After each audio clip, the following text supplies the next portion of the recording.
Greetings and salutations, everyone. How are you? And welcome back to Foxhole Fridays, where we are playing the Trials of Testaklees, which is our 2d6 dungeon solo dungeon crawl. Hello, and it certainly is some Kevin MacLeod. Testaklees the Ballsy. So, I have a couple of things before we just start right off the bat. First off, in case you forgot and you can't notice, I am completely shirtless with abs. Just totally shirtless with abs. That's the super ripped. That's the first thing that I should tell you. I hope you're excited about that. Second, there is this piece of artwork that it's from some RPG, and it's from the 80s, and I cannot remember where the artwork is. Whether it was a D&D book or if it was some other RPG. But I'm supposed to tell you what we're doing, but don't worry about it. I'll tell you in a second. But there's like a barbarian in it. Was it like a Anyway, it's clearly supposed to be Arnold Schwarzenegger, right? Clearly is who it's supposed to be. And I know I should probably just stop tanning.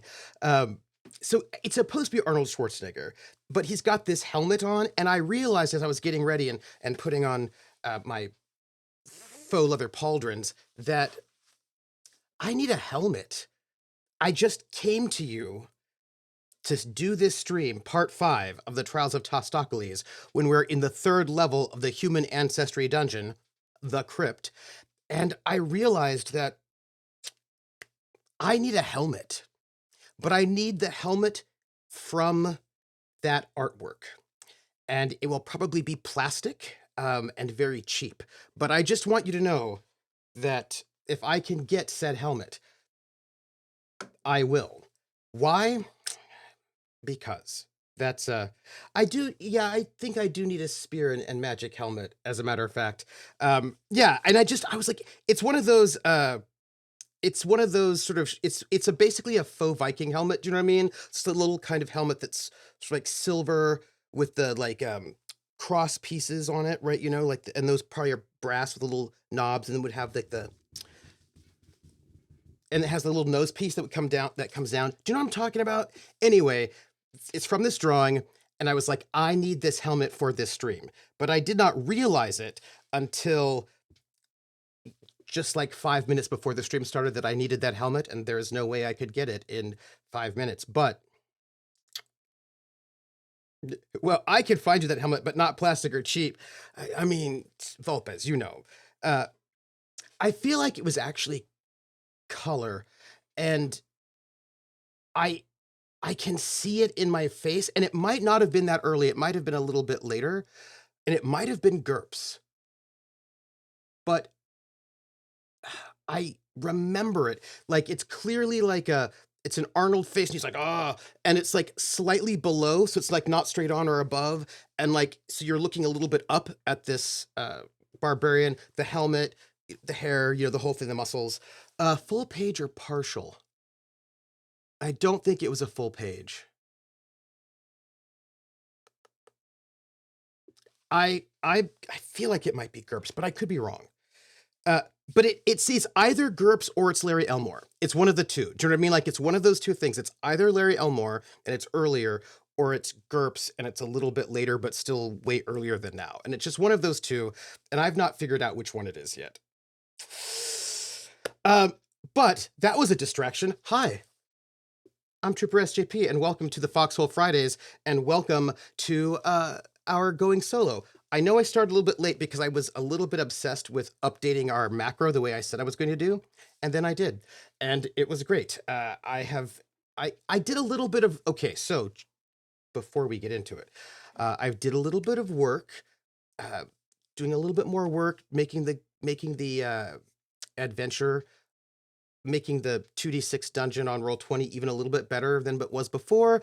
What did I do? I went and I made new versions of all of the tokens, which are just the art now, which means if we make new monsters, we can have nicer round tokens. I updated my roll macro so I can add in a bonus, at least for the basic D6 rolls. I did something else, but now I can't remember what it was. It's fine. Oh, I made a bunch of like basic character sheets so I could link them to the tokens, so things will be easier when we go forward. So I did all of that. Oh, and of course, the big project was trying to work out my sound stuff, which I have done. But just a side note for you all. I have the debugging version of my audio software going on right now.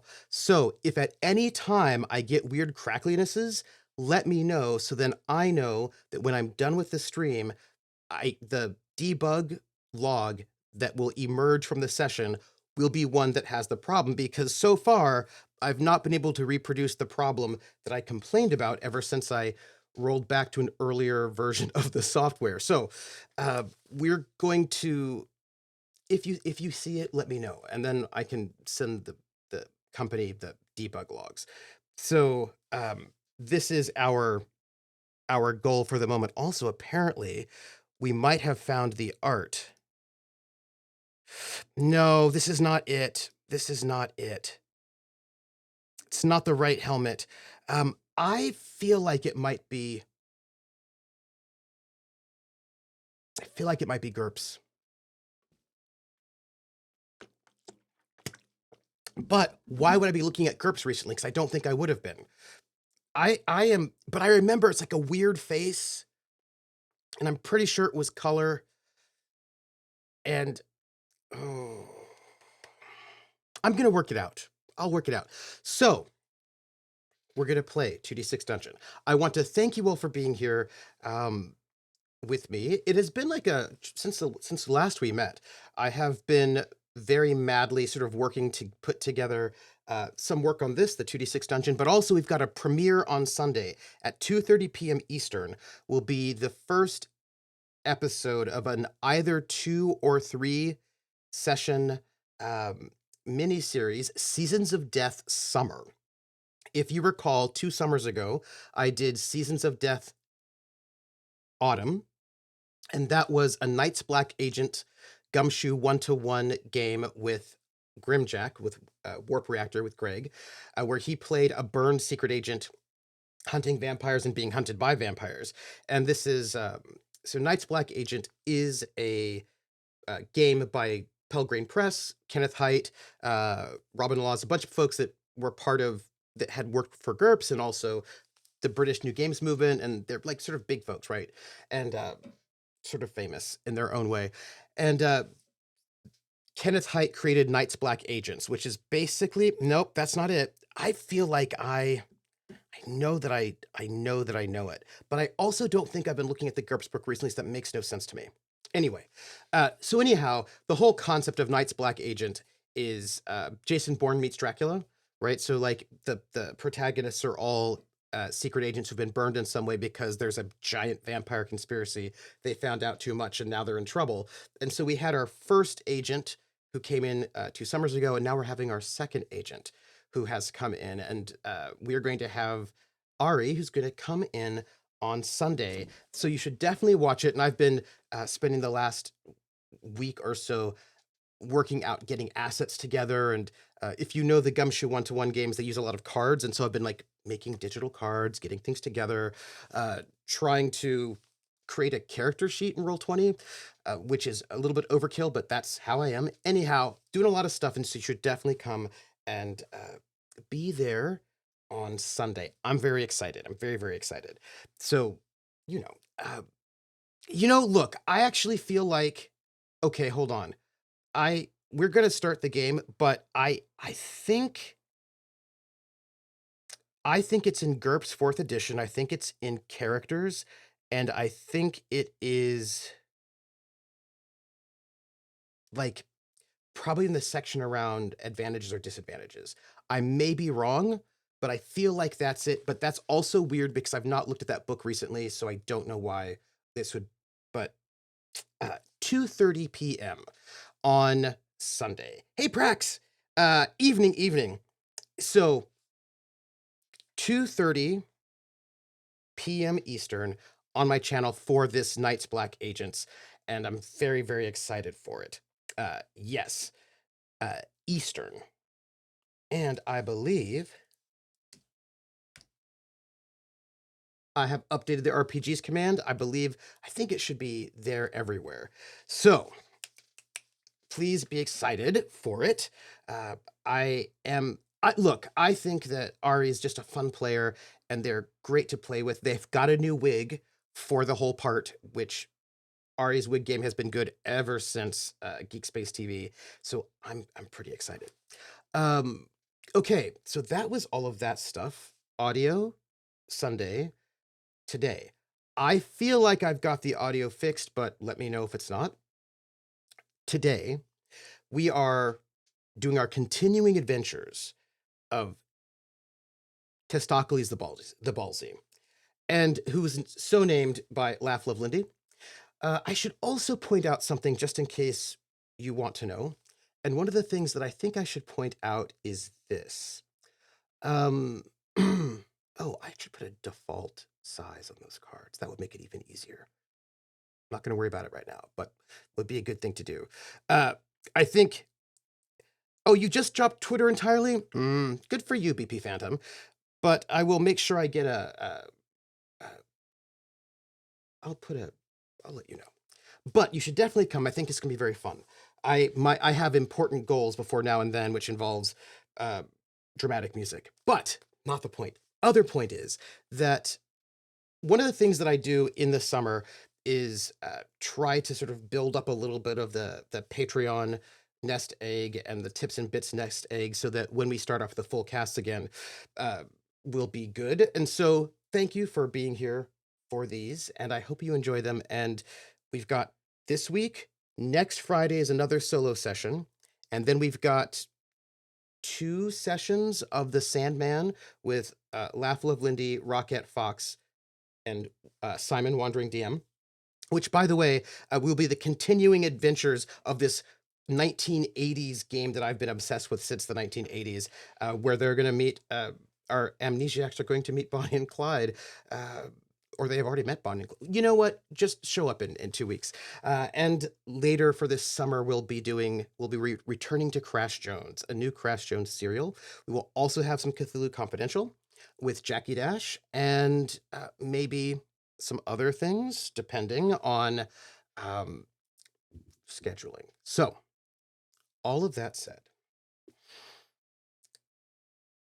GURPS Basic Set 4th Edition has a barbarian charging on the front. See, but I actually don't think it's that one. I think it's an interior piece of art because it's awkward. It's like, I believe it's a painting, and I believe that it's really weird looking because like, it's one of those things where you're like, that's weird. You know what I mean? Like, you're thinking that it's a bit odd. Anyhow, so let us begin. Returning to the trials of Testaklees. We are in the human ancestry dungeon. 2d6 dungeon has, if you have it comes in core rules. Oh, I can show you.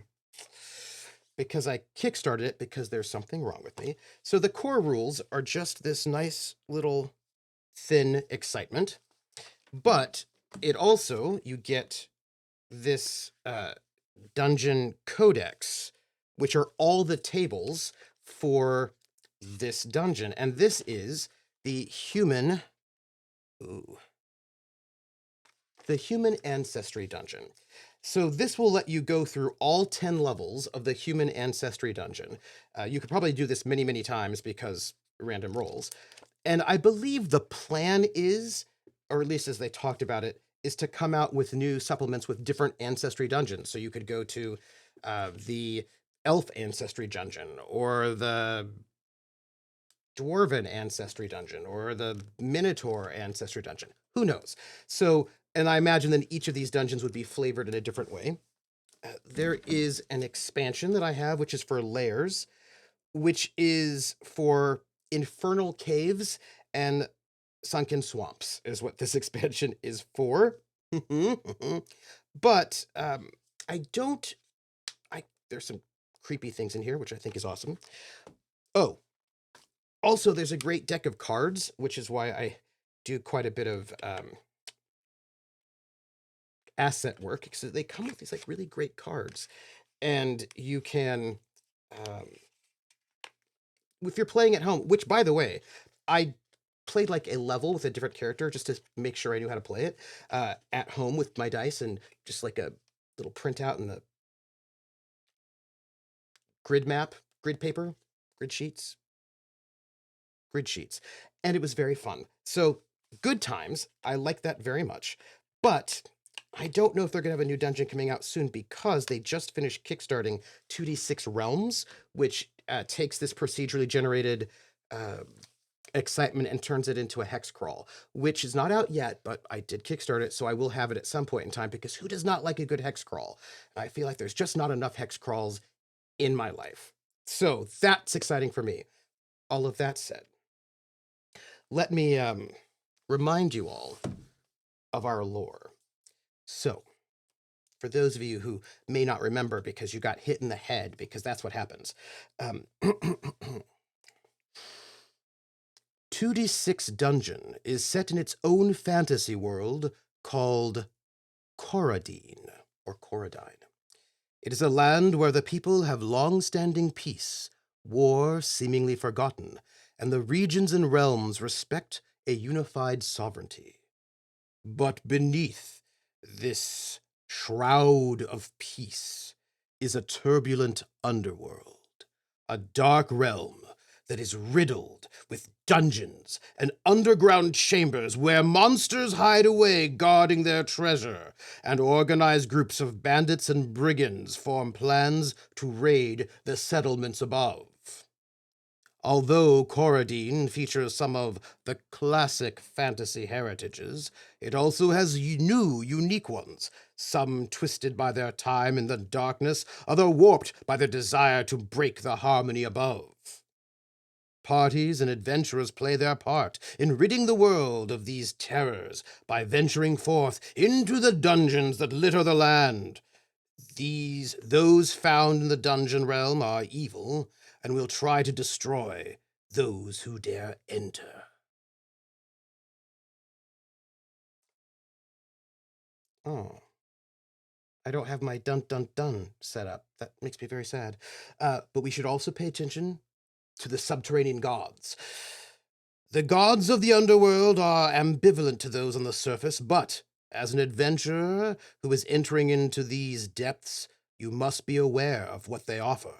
For it is possible to gain the favor of these needy deities. As you progress through the dungeon, you will encounter shrines, fountains, and monuments dedicated to these subterranean gods, where you can make offerings.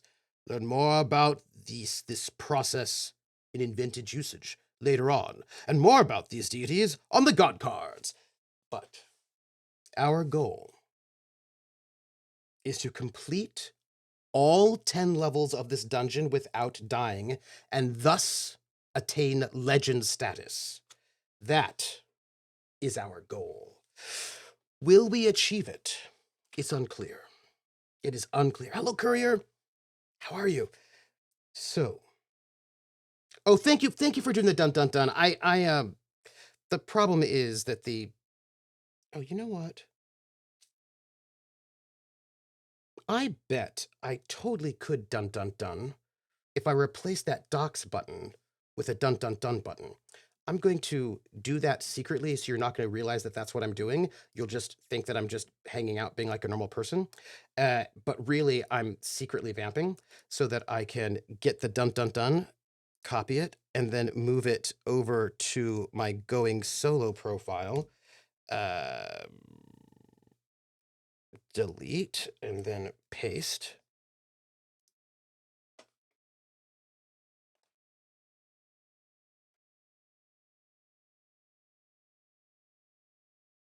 As I was saying, we do have to make sure that we go deep into the dungeon.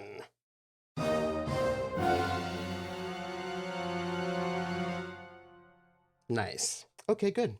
I hope you heard that. I could never be just a normal person. I couldn't. That's actually very true. That would be sort of impossible for me. I hope you heard my dun-dun-duns. So, oh good. Oh good. Good, good.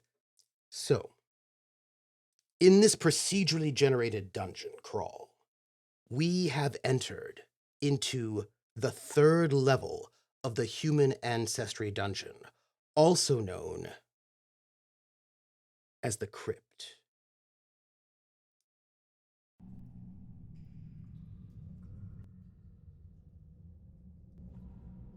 This is a 25 by 25 square dungeon.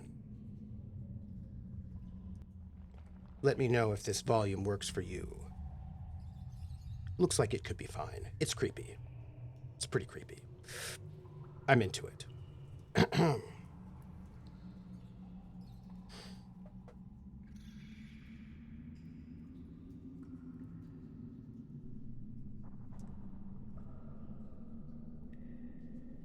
Thank you on the dun-dun-dun. I'll figure out where it's going and then boost it. So, to give an overview of where we are, this is our dungeon so far. By the way, Trig or Treat is building his new dungeon. Trig or Treat has been making these dungeons, has been making a nicer version of these dungeons. He's done level 1 and level 2, and he started level 3, put it in our Discord, and they look way nicer than mine. But that's okay, because you have access to them, and that makes me happy. So let me just bring these both to front so that we don't have to worry about them being lost. So, this is where we are currently.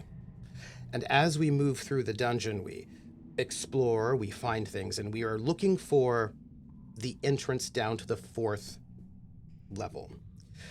This is going to be somewhere in here, but we won't know. It's always the last room you look for, so we don't get to place the stairwell until we feel like we've basically filled up the dungeon and there's nowhere else to go.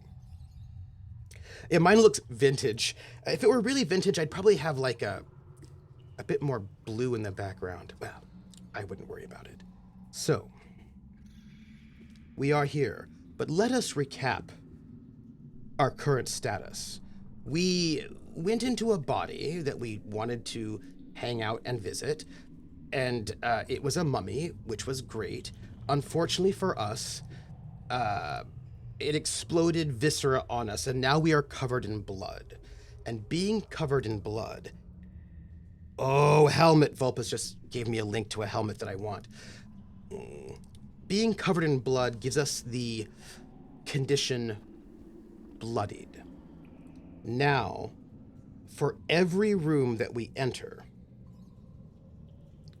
before we can wash off our bloodied nature, we're going to have to take a tick. And when we get a full tick, we might get a fever, and it will be very bad for us. So just so you know, we're in sort of a bad situation. Yeah. Oh, it's a good helmet. I like that helmet. So, here we are, bloodied. We have a +3 precision bonus because we read a scroll that's floating around waiting for us. It's a one-time use. We have, just to sort of see where we're all at, we started over here, and we came down to this sort of entry room. We went to this sort of glass tomb. We went down to the statue gallery, fallen statue. There was a damp space.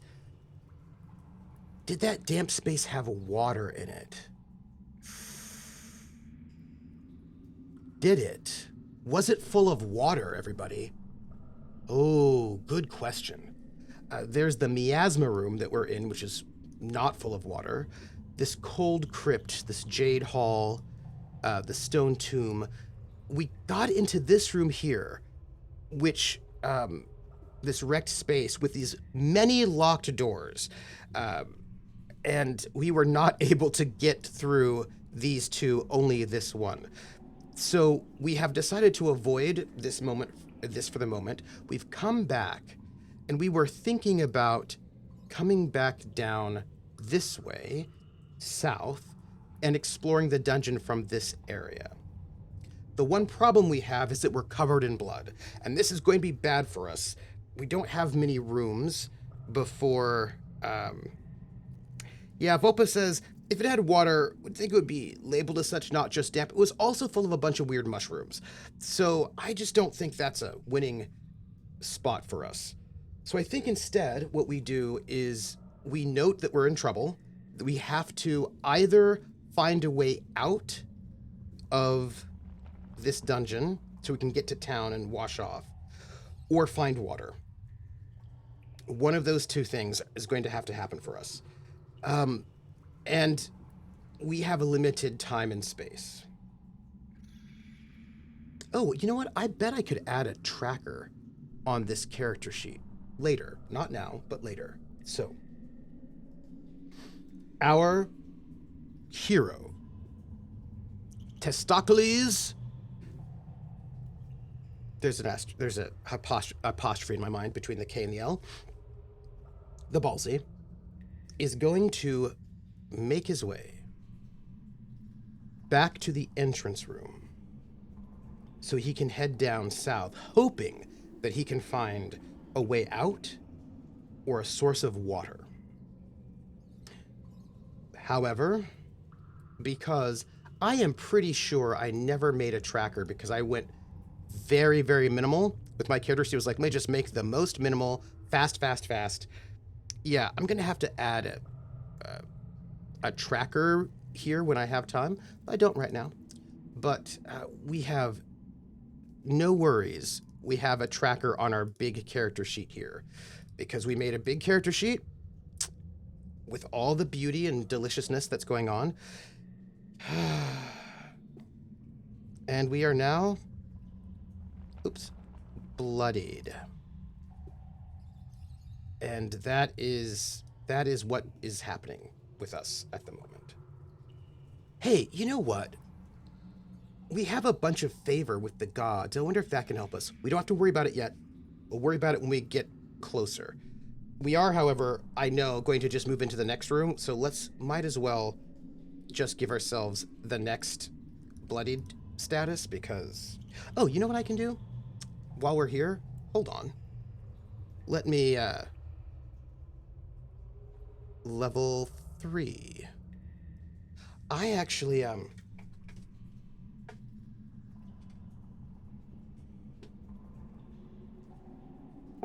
got this counter because who doesn't like a counter? And I'm just going to use it while we're here.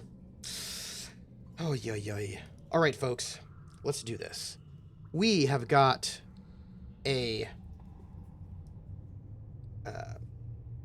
exit space to build right here as we make our way. And then let's find out what we find, what we see, what we encounter. I am a little worried, but here we go. Creepy rats. Testaklees the Ballsy makes his way south out of the entrance chamber to the 3rd floor, the Crypt. Now, we roll to see for room creation. Oh, speaking of which, do you know what?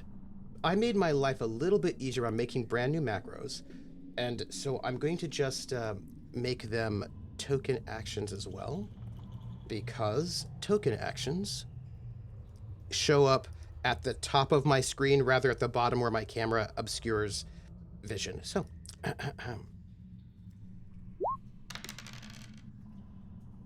you can hear my sounds now. Oh, okay, so we have a 6x4 room with only one exit. All right, 6x4, 6 wide, 4 deep. Okay. Well,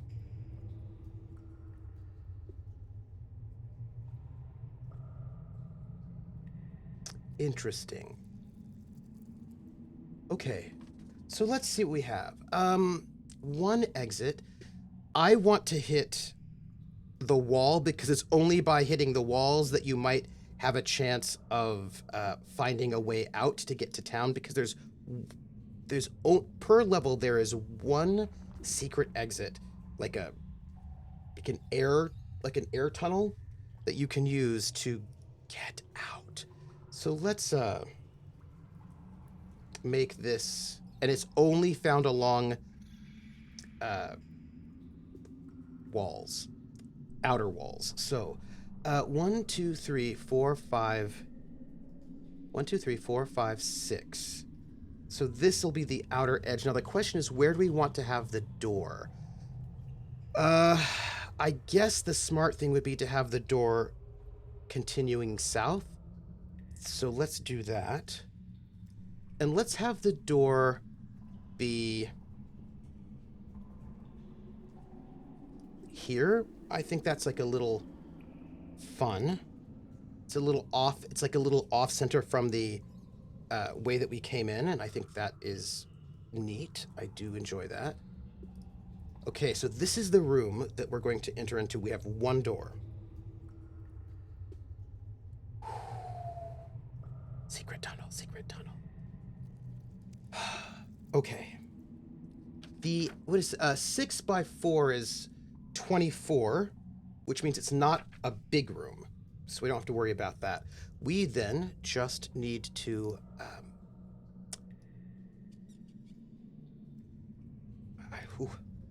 we get a 5 and a 3. A 5 and a 3 in the crypt. And I will show you, although I don't think I remembered to link it. So let me just make sure I can link it first. Hello, docs. How are you doing? Because I want you to see them, you know? So this is this the right one? Or is this the right one? I think that's the right one. Okay.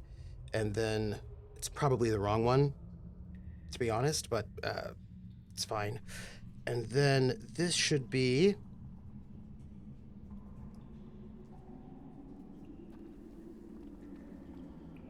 Let's see.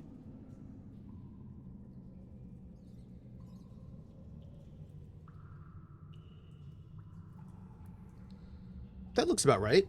That looks about right. Okay, so here's our table for the crypt. And we're looking at a 5-3, which is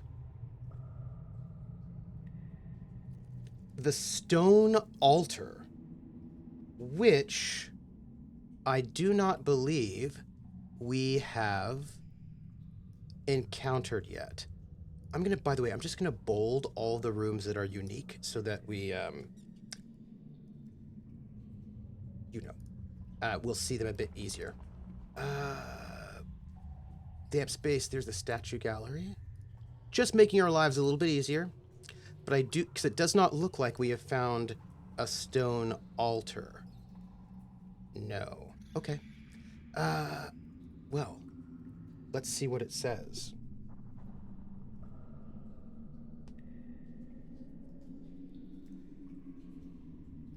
Excuse me. I want to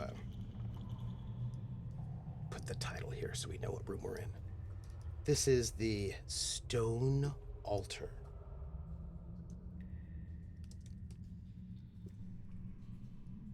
Okay.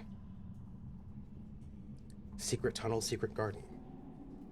In the center of this room is a large stone altar. On it is an old candlestick. Below it, a dried pool of blood. It is dedicated to a god. Roll on the god table, which I will. Also, I probably should have, hello gods. That's a deck. Do I have a, you know what, I don't think I have a god. Here's how we do it. Gods. Shuffle. Shuffle. And I'm just going to see which god we get. We get Muratani the Pulp. Muratani is animal and sinew, twisted muscle and the screams of living beasts. Muratani favors blood, meat, leather, horn, dragon scales, and rubies. I do believe I have some things that I can use as a sacrifice. I can, because I can make the pulp. Let's see. Yeah, I'm covered in gross blood from the mummy, right? I feel like that would count as, like, blood, meat, and viscera. I think that is, yeah, that will definitely work. So, yeah, let's do that. Testaklees, like, wipes off as much of the blood and viscera from the mummy as he can and drips it onto the altar of Muratani. Muratani! I ask you, right now I make an offering to you, so that you can perhaps look favorably upon me as I go through this dungeon to find those weaklings and pump them up, to perhaps give blood to Blood God, and make a name for myself, become a legend and a hero. So, if you're not busy, I'm going to make you an offering. I hope it's an offering that you will not refuse, because, you know, that would be nice.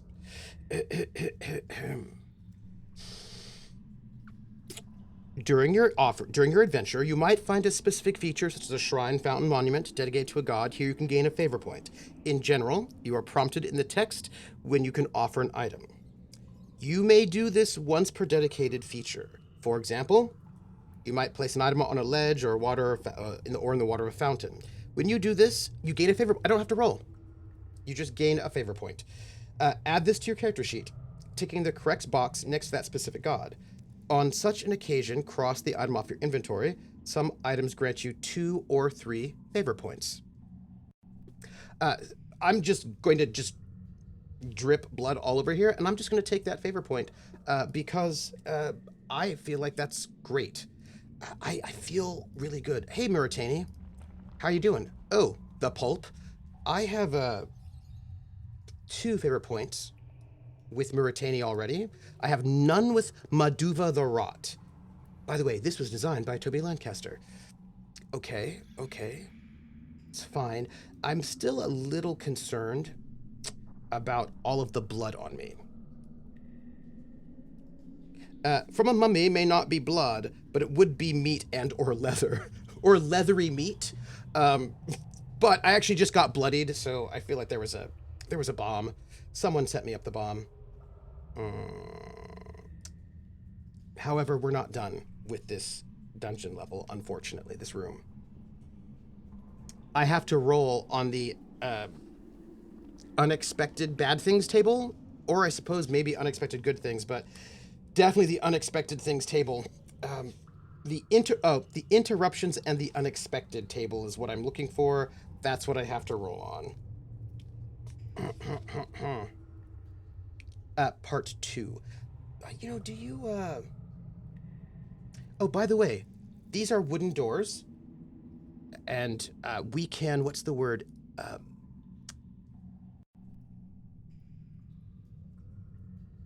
Stall by just putting the door in there. So we have a wooden door. That's great. Well, let's roll it, everybody, even though I have concerns about what will happen. This will be a D6-6. A 1 and a 3. Vulpes, you said pocket sand, did you? On the floor here, in the dust, is a piece of parchment. It reads, Victor has been bestowed an amulet of fire resistance. Remember to take it. If I fight a zombie and survive, roll d6. Rolling a 1 or 2 means I have found Victor. and I add the amulet to my character sheet. Hey, that was not a bad thing, right? That's not a bad thing. So let me we're going to update things because it is important. You know what I feel like? I would like to better distinguish between things I have found and things that are rooms. So we're just going to italicize the things that are items that we found. And I'm going to eventually transfer them to my character sheet, but once the, you know, although I think I might have already, whenever I transfer it to the character sheet, I have to make sure to erase them from here. Have I moved the gold over? Let's just check. I don't want to cheat. I have not moved the gold over, so that's great. We're fine. But we do have a new quest. I'm going to put this quest here. We have, we'll call this the Victor quest. Victor quest? Let's see. If defeat a zombie. I hope we find some zombies. Zombie, zombie, zombie, heh, heh, heh. That's the cranberries. Is Victor. And we get amulet of fire resist. Okay. Okay. Sounds good to me. Feeling good about it. Feeling less good about the amount of blood all over my body. And note to self, don't try to set Victor on fire. Yeah, no, that probably would be bad. Okay. Thank you for helping me out, you god full of viscera, you blood god. I hope you like the blood I gave you. But now I'm going to go further and deeper into this. That sounds bad. But luckily Lindy's not here to sort of make the lewd comment. But it's too late for me. Why don't we go further? Try to get out of here. Maybe we can find like a pool where I could, you know, wash off all this blood and viscera. Could be great. Why don't we try the door and find out if it's locked? Random door. Oh, I just have to roll if it's locked. Are you locked? Let me see. It's a 3. By the way, I added the modifier, just so you know. A 3, not locked. Testaklees the Ballsy continues forward in his journey, going through a wooden door to find a room. Another big room with only one exit. Interesting. What does this mean? I don't know yet, but I feel like it's meaningful. Let's build it. And just for giggles, what I think I want to do is have the door be now on the other side. Do you know what I mean? It's only 3 deep though. So let's go here and have it be right about there. Come over here. And then go across, up, and over. Okay.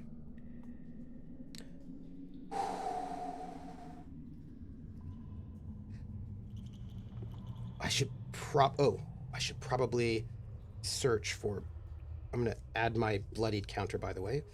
I should probably search for that secret way out sometime soon, but not yet. Let's find out what's in the room. 4-1. The 4-1 is the Jade Hall, which we already ran into, so that's a unique room. We can't do that one again, so let's try again. 2-3. 2-3 is a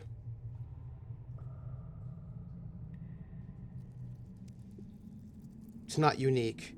But also, I don't think we've been in here before. It does not look like we have.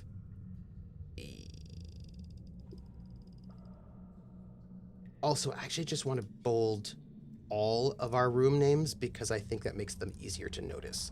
So I'm just gonna. And I know you might be thinking, are you stalling because you don't want to say what this place is that you've just made yourself into? No, I'm not stalling. How's everybody doing tonight? I hope everything's going well, because I'm not stalling. Suddenly have Zombie Jamboree by Rockapella. Ooh, that's a good one. I just have got the cranberry stuck in my head. So we have walked. I'm sorry. Testaklees the Ballsy creeps out of the stone altar here in the crypt and comes upon a coffin room. This musty space is filled with wooden coffins. Some are smashed, but all is silent.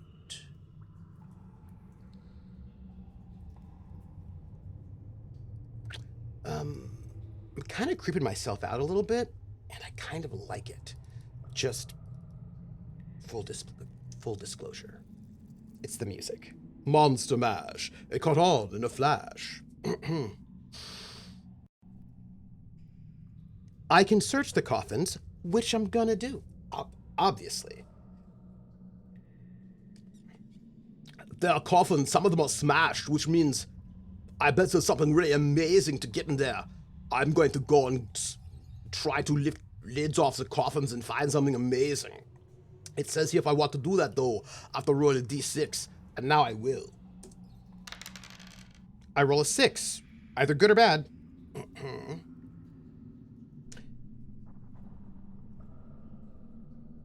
That was good. On a roll of a 1-2, I would have found a zombie, or it would have found me. But instead, I get to roll on the SLT table 1, which, by the way, I'm making notes of which tables I roll on often, and I'm going to see if I can figure out a way to make a roll table for them. I have not yet figured it out because these are like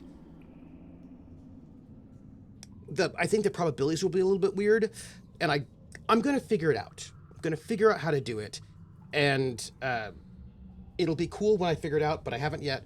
But we have to look at the SLT table. I'm not stalling. I actually am stalling because I get nervous. What's a little grave robbing among friends? Hey, you know, I'm listening to this podcast, The Secret History of Hollywood, but more specifically the Shadows. And right now they're talking about the film The Body Snatchers. It's from the 40s, RKO horror film by Val Lewton. And what I'm trying to tell you is SLT. What I'm saying is that they just did a whole thing about the resurrectionists, the body snatchers, those famous guys in Edinburgh who just like robbed graves, just robbed lots of graves, lots and lots of grave robbing, everybody. And, you know, this is the sarcophagus loot table. So that sounds really good. I think nothing bad will happen. Testaklees the Ballsy grave robber. So I'm looking at table 1. Table 1 is just a 2d6, which, by the way, I made a macro for it. Just an 8. 8's not bad. By the way, those dice, I made them myself. You know, I got some public domain boring dice, and then I colored them, made them pretty, made them cool. Because, like PB, I can be extra sometimes. Anyway, 8. Laying along the base of one of the coffins is an old cloak, and stuffed inside are some Cathoto spines. Which, we got that before, but I'm going to take it because you never know when we might need the cloak and also Cathoto spines. So let's, take them.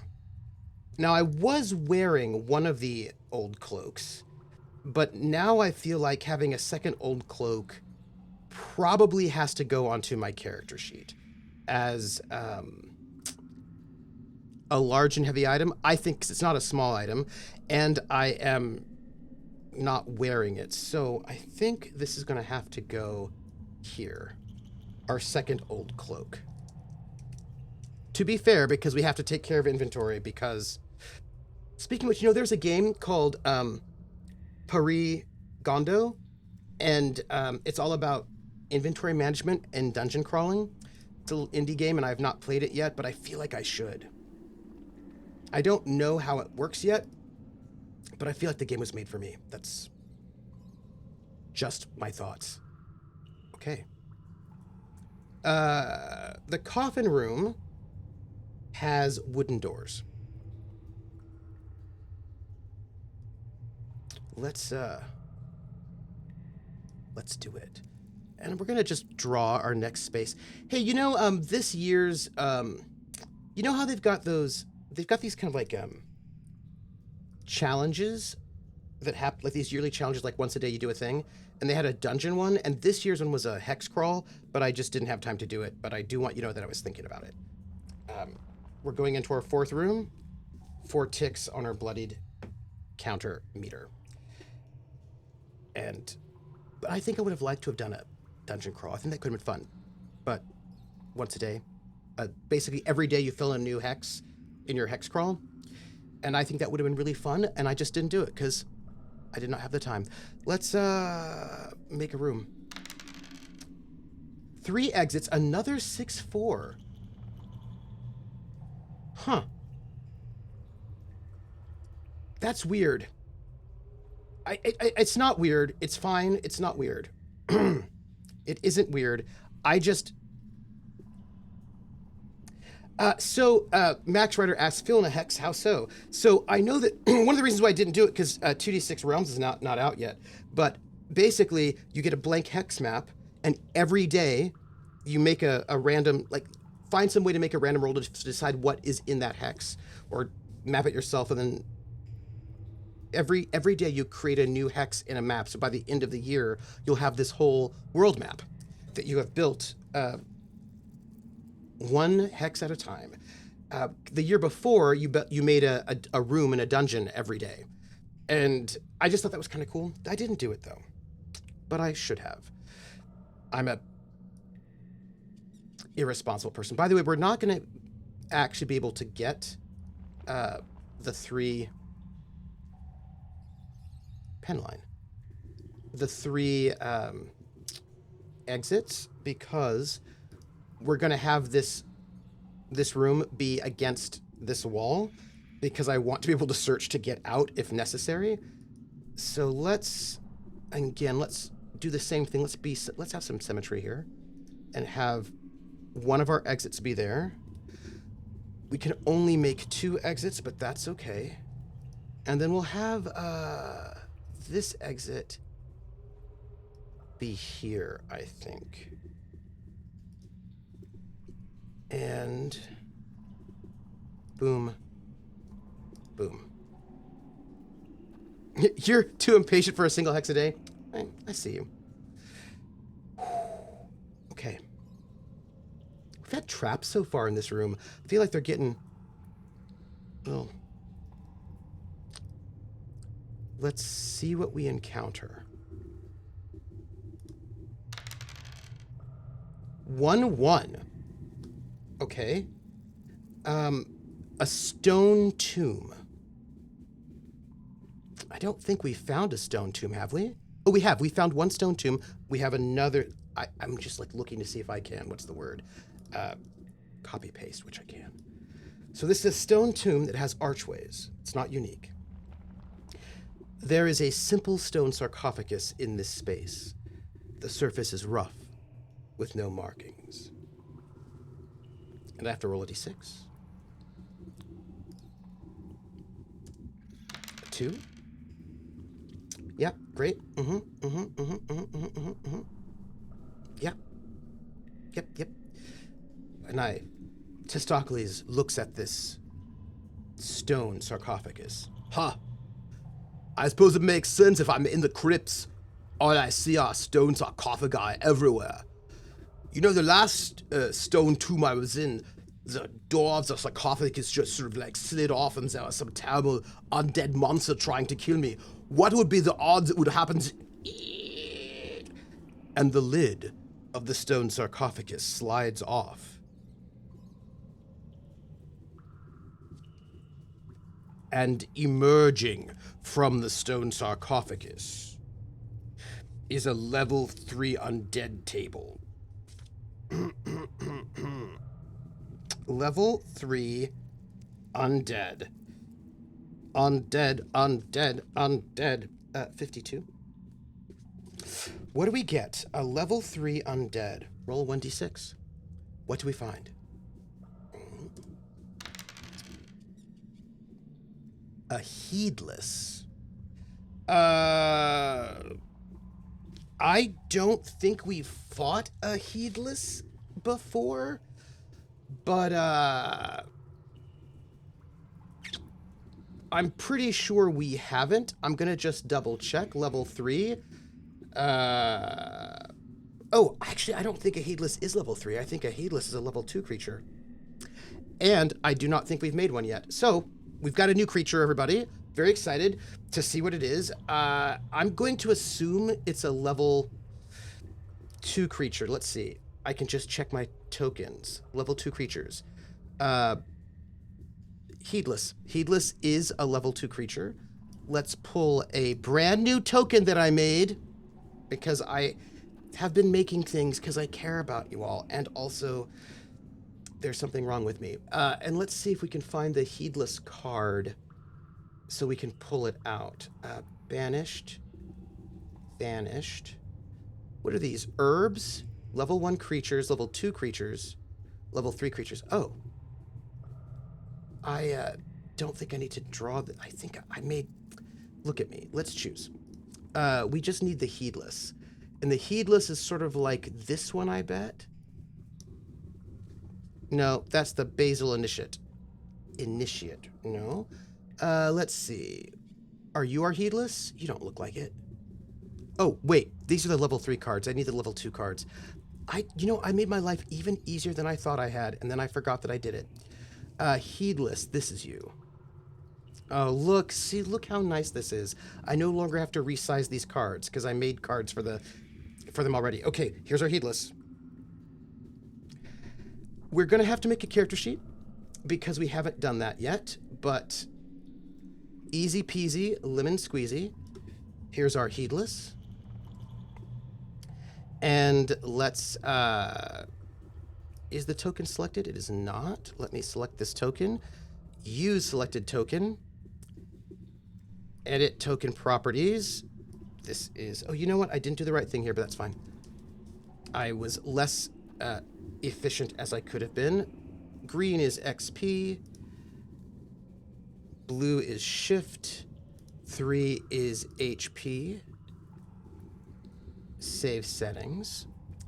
Save changes. Again, this is not exactly what I want, but that is fine.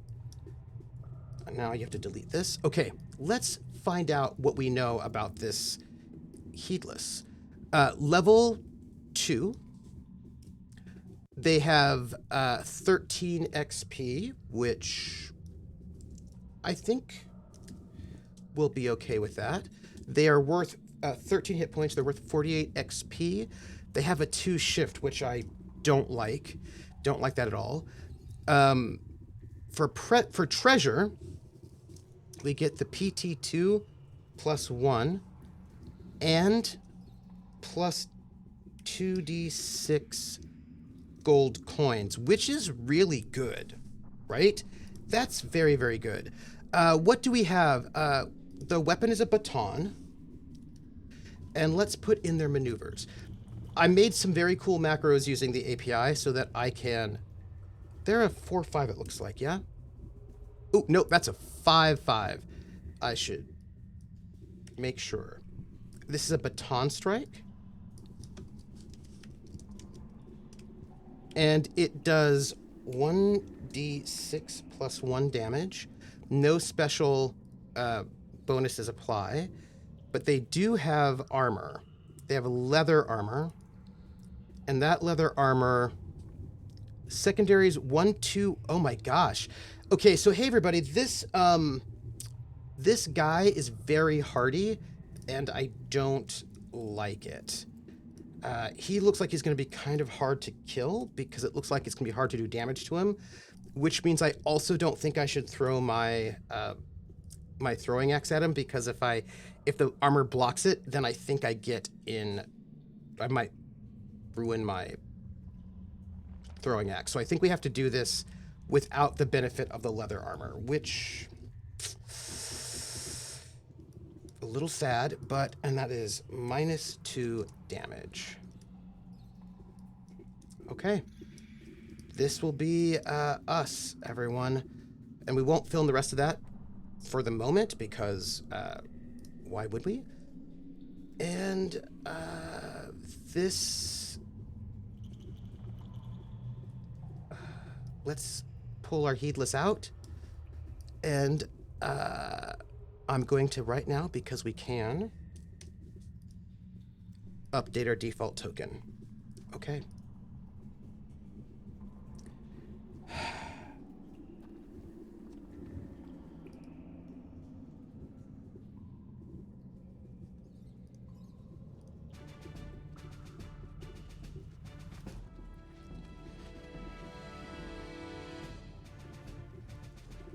Out of the stone sarcophagus rises a heedless. Is it undead? No, it is not. The heedless are hardy folk who spend time in the crypt levels of the dungeon, searching for loved ones or lost treasure, avoiding the undead in sleeping in empty sarcophagi. But immediately, this heedless, with malintent in its eyes, turns towards Testaklees, pulls out a baton, and says, "All right, Governor. You and me, we's gotta fight, but you're not gonna survive." And Testaklees says, "Right, but what you do not know is that I am an adventurer from above, and I get to go first. And right now, I am going to pump you up." Yeah, I don't know what's wrong with this person. Why do they sleep in empty sarcophagi? I do not know. I cannot tell you. But I get a 3-5. My maneuvers are a 6-4 and a 3-2, and there is no way that I cannot reach. I cannot hit him. Can't hit him. I'm gonna pull out my knobby, huge mace, and I'm going to hit you. And with that, Testaklees lunges forward, makes a huge swing, wanting to carve this heedless. But this heedless is no undead. This heedless has got the dexterity of maybe Dick Van Dyke doing a bad Cockney accent, and is able to slash the side, and then turns back around and says, "All right, now it's my turn. Looks like your big muscles make you slow. Slow to my attack.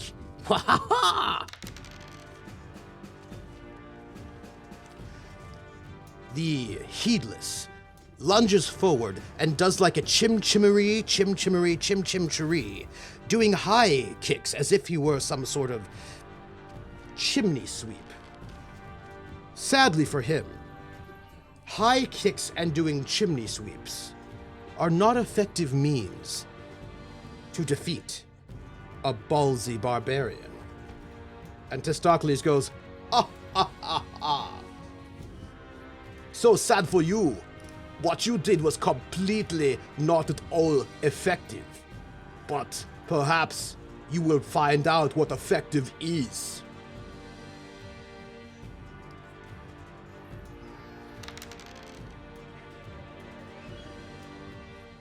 And with that, Dick Van Dyke, Testaklees is in trouble. I know. With that, Testaklees I rolled a 2 and a 3, and I need a 3 and a 2, but I have a shift of 2, which means I can move that 2 up to a 3, and the 3 down to a 2, and boom, I get my carving hit. And with that, Testaklees swings wide and connects to this dancing, heedless heathen, doing... by the way, that second was a 2, which means I get -2 damage. But I do have a +1, so it's just a -1 damage. 3 damage. 3 damage to our heedless. This is gonna be... It's a blow. It is not a strong blow. He hits Dick, but he does not damage him. Van Dyke, the heedless. It's a small blow, but perhaps it will be just the beginning of the end of Dick. Dick, having been hit, is reeling, unable to... His star spinning between his eyes, flailing about, tries to hit Testaklees, but fails. He's not able to connect to Testaklees after the Dick hit. Round 3. Testaklees laughs. That's right. You can't even hit me, not even once. I may have a lot of muscles, but I took ballet, when I was younger, because if you do the ballet, it makes you more flexible, so you can just lift heavier. So it's actually really quite good to do dance, but not like yours. Your dance is embarrassing. 1, 2. I can shift it. Again, a small carving hit, not particularly heavy. Our Dick Van Dyke is indeed hard, slippery when wet.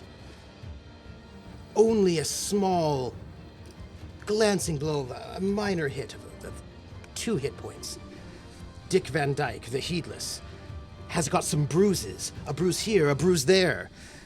But he is still hard as steel, ready for this fight.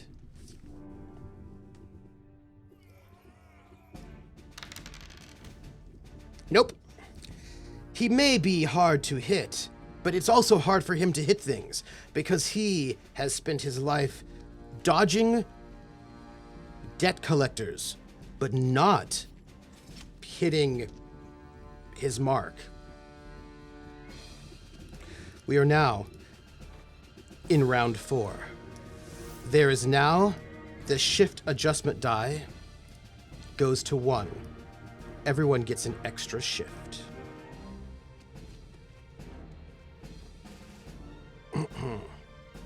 Well, says Testaklees, you may be just taking little bit after little bit of a hit, but this next hit is going to really you're going to be so shocked by how much, okay. 5/5, which I can shift into a 6/4 for a drubbing. There's some creepy sounds in here. 4. And with that, Testaklees the Ballsy says, wait, I'm sorry, your name is Dick Van Dyke? That's so strange. One moment. Hey, look over there. And when Dick Van Dyke looks to the left, Testaklees the Ballsy swings his knobby mace and hits him right in the solar plexus, knocking the wind out of Dick Van Dyke. And our Testaklees, cheerful, excited, confident in his victory, swings his knobby mace around, not even paying attention to Dick Van Dyke the Heedless. And as Dick Van Dyke the Heedless tries to come in to hit him with the baton, and is completely unable to do so, because really he's kind of hurt. Testaklees laughs again and says, this is like taking candy from a baby. And speaking of babies, you've got girly baby arms. Your arms are so baby-like, I think even if you did hit me, it wouldn't ever even hurt. Haha. We are now, by the way, in our next round, round 5. There are now 2 shifts. Extra shifts available. Testaklees the Ballsy winds up his heavy mace. 2 up. Because we're at 4, I can drub. And I will drub. I'm gonna drub. Just see before I do a thing. Ugh! Testaklees the Ballsy lunges forward. Big swing. It's time to take a drubbing. But yet, Dick Van Dyke the Heedless holds on. He is bloody. He is injured, but he still can do a very bad Cockney accent. He says, "I'm sorry, Governor. It's gonna take a bit more than that to defeat old Dick Van Dyke the Chimney Sweep. As a matter of fact, you said I should look over there?" And with that, as Testaklees glances that direction, our chimney sweep, Dick Van Dyke, with 4 shifts, uses 1 to shift that 5 up to a 6, and 2 to shift the 3 up to a 5. And with that, Dick Van Dyke makes a desperate attack. Hits him right in the Testaklees for 1d6 plus 1 damage. 5! A massive blow hits our barbarian. Testaklees the Ballsy hits him right in the rib cage for 5 points of damage. Our barbarian, covered in blood, now desperately injured. Ow! That hurt. Who are you? Why would you do such a thing? That was really rude. And now, as the battle gets more desperate, the shifts available move to 3. Just so you all know, there is a thing that I need to look up. I don't know if it happens now or after this round, and I just want to check. It's our combat fatigue die. We've now hit our 6th round of combat, and that can be a problem. Let me just double check that it hits. I want to make sure it hits. When it hits our fatigue die, because so. A 600 damage die will always do at least 1 point of damage. Remember that. That's good times. All right, the fatigue die. When you begin a round of combat, place a die to the one side, right? That's the fatigue die. It starts on 1. It's a round timer. After you finish a round, turn the fatigue die up by 1. When it reaches 4, when you start getting these extra shifts, when it reaches 6, which it just has, you and the enemy gain 3 shift, at which point all the combatants remain at 3 until it's over. It represents our adventure and the enemies becoming tired as they fight, leaving themselves open and easier to more attacks.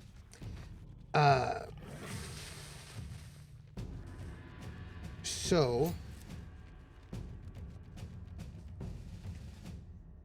there's a thing. Where is it? Okay. Hold on. Because there's a thing about being fatigued. Like, we can't, I don't think we can dodge. So I have to, I hold on. Armor. Shifting, mishap and prime, fatigue. Scrolls, 1s and 6s. Potions, favor the gods, list of favors.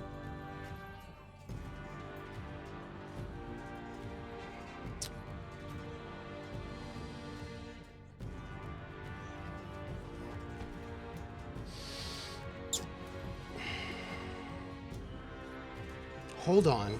Where is it? Shifting, fatigue, missing, fatigue die. Tired, mishaps, armor deflection, great, padding, crushing blows, armor die sets, here we go. Combat round 7 onwards. I found it. It just wasn't under the word fatigue. From combat round 7 onwards, creature interrupt stats that involve movement or moving an item no longer count, which is fine. The creature has become drained and cannot perform these interrupt actions. Ignore relevant stats on the creature card. Armor-based interrupts are not affected. Okay, so we got it. Okay. But that's okay. This is not going to be relevant. Oh, wait.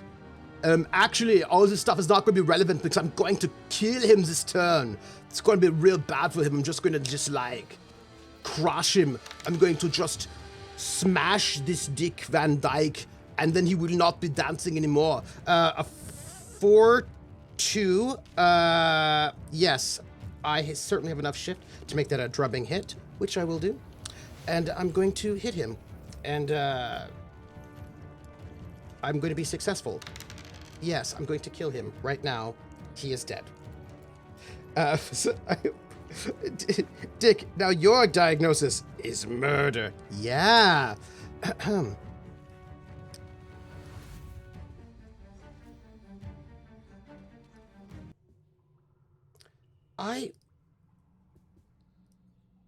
Good.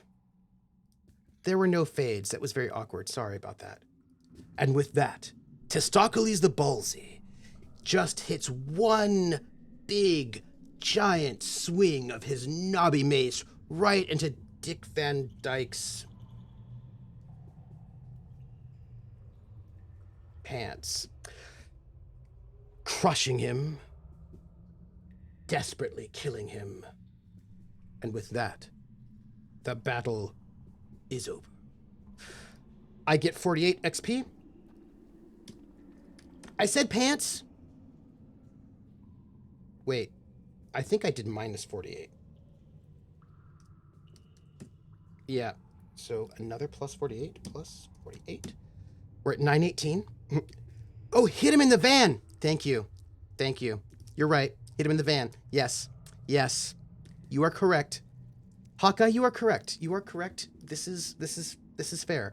I'm gonna go and roll to see what I get out of this situation because I would like to get good things. We're gonna get some treasure, personal treasure, table 2. LMNO. Hawkeye, you're so quick. You're so oh, it's the pouch table, pardon me. You're so what's the word? Like you've got a quick wit. Razor whip whip smart. There's a phrase. We're gonna roll on this pouch table, and we get to roll on this +1, 2d6 +1. I'm glad I made this. I updated the macro, by the way. 4. Well, that doesn't sound good. 2. Yes. Nothing. The pouch is empty. Great, thanks. But we do get 10 gold pieces out of that, which I feel really good about. That's good. And we get to roll on the sarcophagus loot table. So let's just do that. 10 gold coins. And the sarcophagus loot table, which was like around 50, 51, 53. No, 50? Was it 50? I feel like, no, 50 was the unexpected interruptions. Oh, hit him in the van. Hawkeye, that's so good. That is really very good. I bet it was 30? Sarcophagus, it was 30. It was page 30. I just need to memorize these pages one of these days. Okay, sarcophagus loot table 1. 2d6.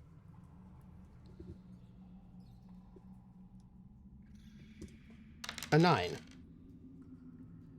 Lying in amongst some bones and splinters is a rune stone. I have never received a rune stone, everybody. Roll on rune 1. Oh, glass. It was a good one. So we got a rune stone, everybody. And I have never gotten a rune stone before. So I don't even, this is like Runestone table 1 and 2, that's page 28. Okay.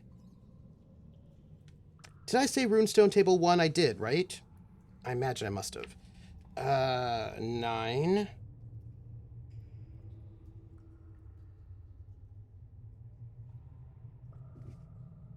Sarcophagus loot table 1. I rolled a 9, right? Yes, I did. Which means I don't get a runestone.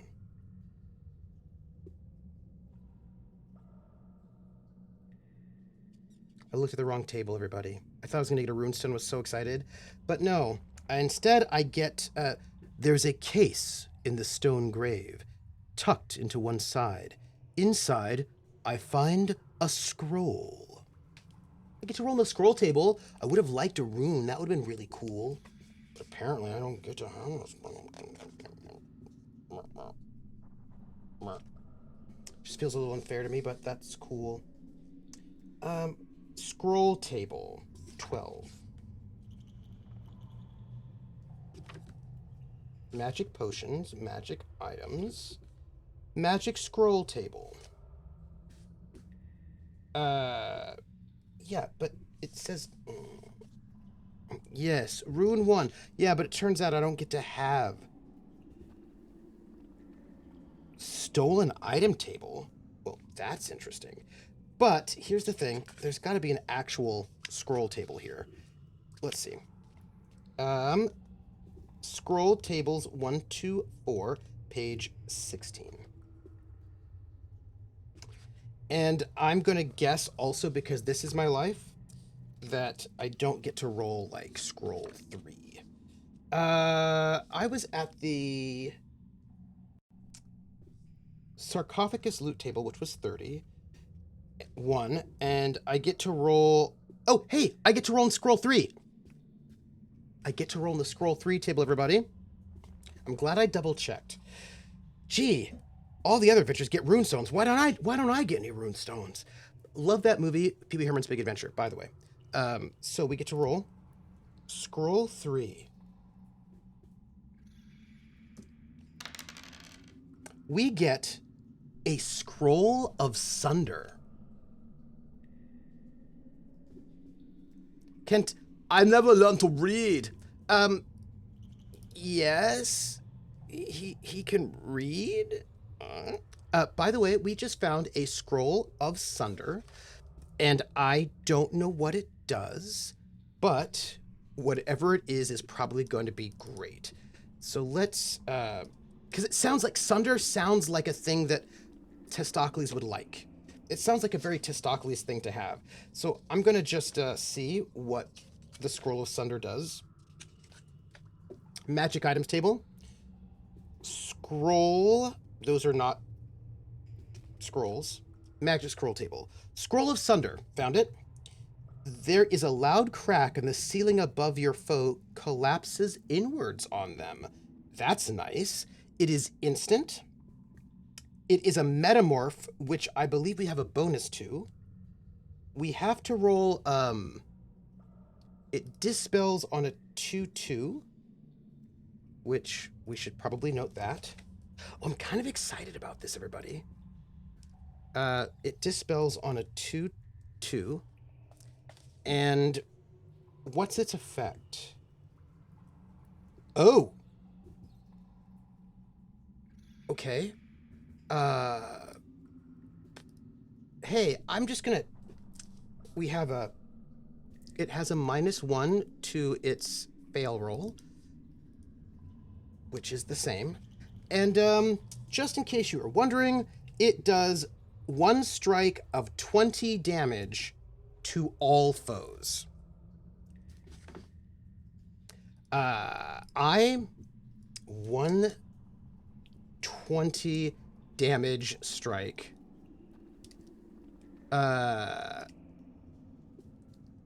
AOE. That's nice, right? That's nice.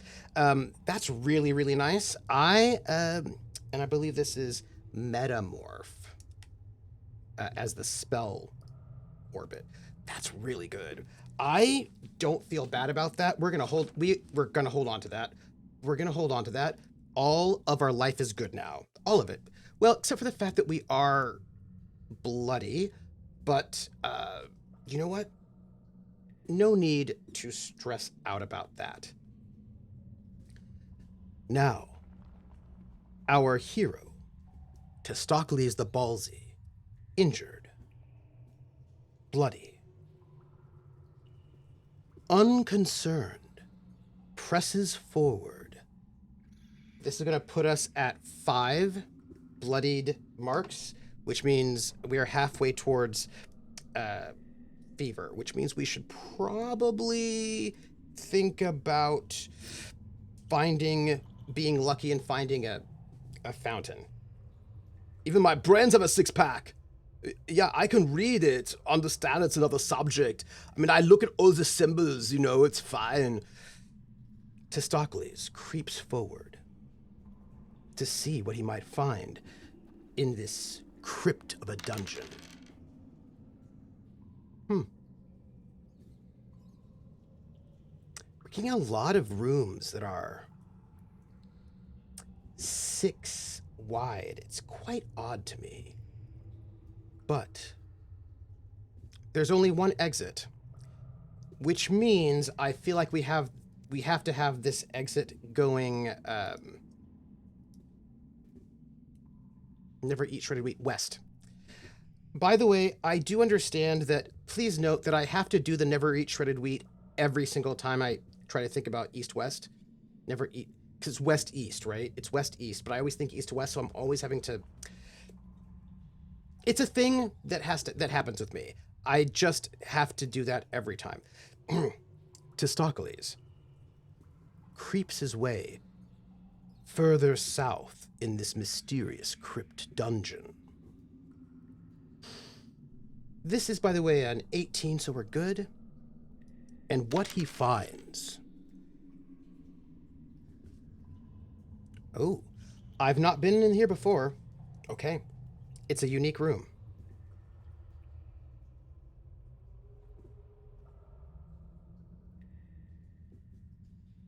I am pretty sure we only played last week. I remember all the rooms we came into, and none of them were this. Okay, everybody. Testaklees the Ballsy steps into this room, the same width as all the ones on the eastern side of the crypt. But this one shorter, less deep.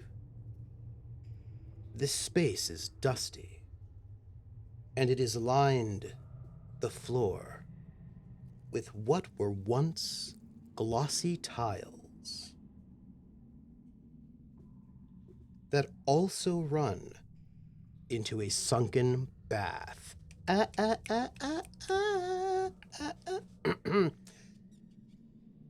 Ladies, gentlemen, and gentledom, we found a tiled chamber that apparently has a sunken bath, which is super convenient because I was getting worried. Shall we? This tiled chamber is unique,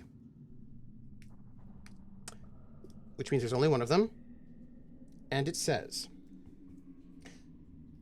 narrator voice. As Testaklees approaches the sunken bath, empty, dry, and dusty, it magically fills with water. If needed, I can wash, which I will. Oh, look, it's a bath. I love baths. I like to get clean. I don't want to be dirty. I don't want to get a fever. I might have a fever for cowbell, but I don't have a fever for being full of blood. I'm going to take off. I'm not actually wearing a lot of clothing. I'm just wearing like leather. You know what? I'm going to take all this. I'll take it all off. Testaklees gets out of his heavy armor and slides into a bath. He thinks to himself, wow, if there was like a chariot or like some sort of conveyance. I would name it Calgon, and I would say, Calgon, take me away from here. But right now, this is really relaxing. I'm feeling great. I am no longer bloodied. For the record, I would like to note that we are not done with this room, because I'm going to just write down here, Calgon, take me away. Because we have to roll on the interruptions table. It's not what I wanted, but it is what it is. I like to use a different voice for narrator and character. I like when my players do that too. So it's easier to tell between dialogue and narration for them. That's actually true. Yes. Yes. Well.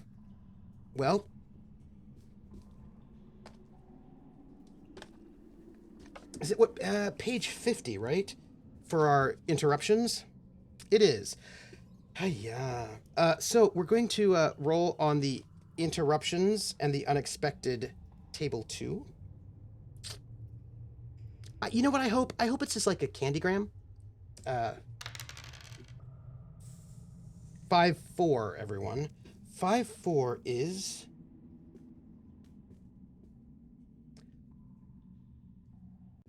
Testaklees bathes leisurely, and after bathing dries himself off with the old cloak, and dons his clothing yet again. As he makes his way across the space, however, he hears a mechanical sound, and metal spikes shoot up from the floor. I try. He tries and jumps to jump back. Roll a d6 and add my shift. On an 8 or more, I manage to avoid them.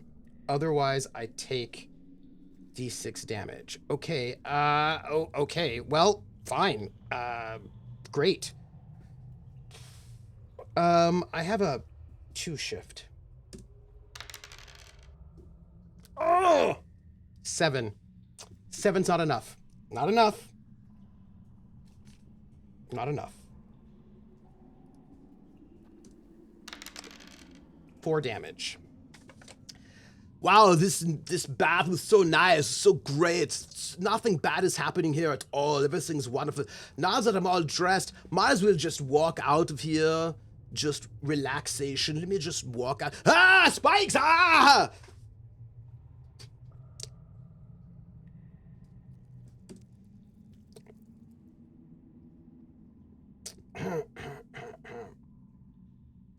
Oh, we have random doors, by the way. Let's do a random door. Dungeon level 3. I've made many tables. Oh no! Hi, everybody. Guess what? The doors in here are reinforced doors. We just got hit by spikes, and it turns out the doors in this room are reinforced. So I'm going to put the door here. And the reinforced door needs...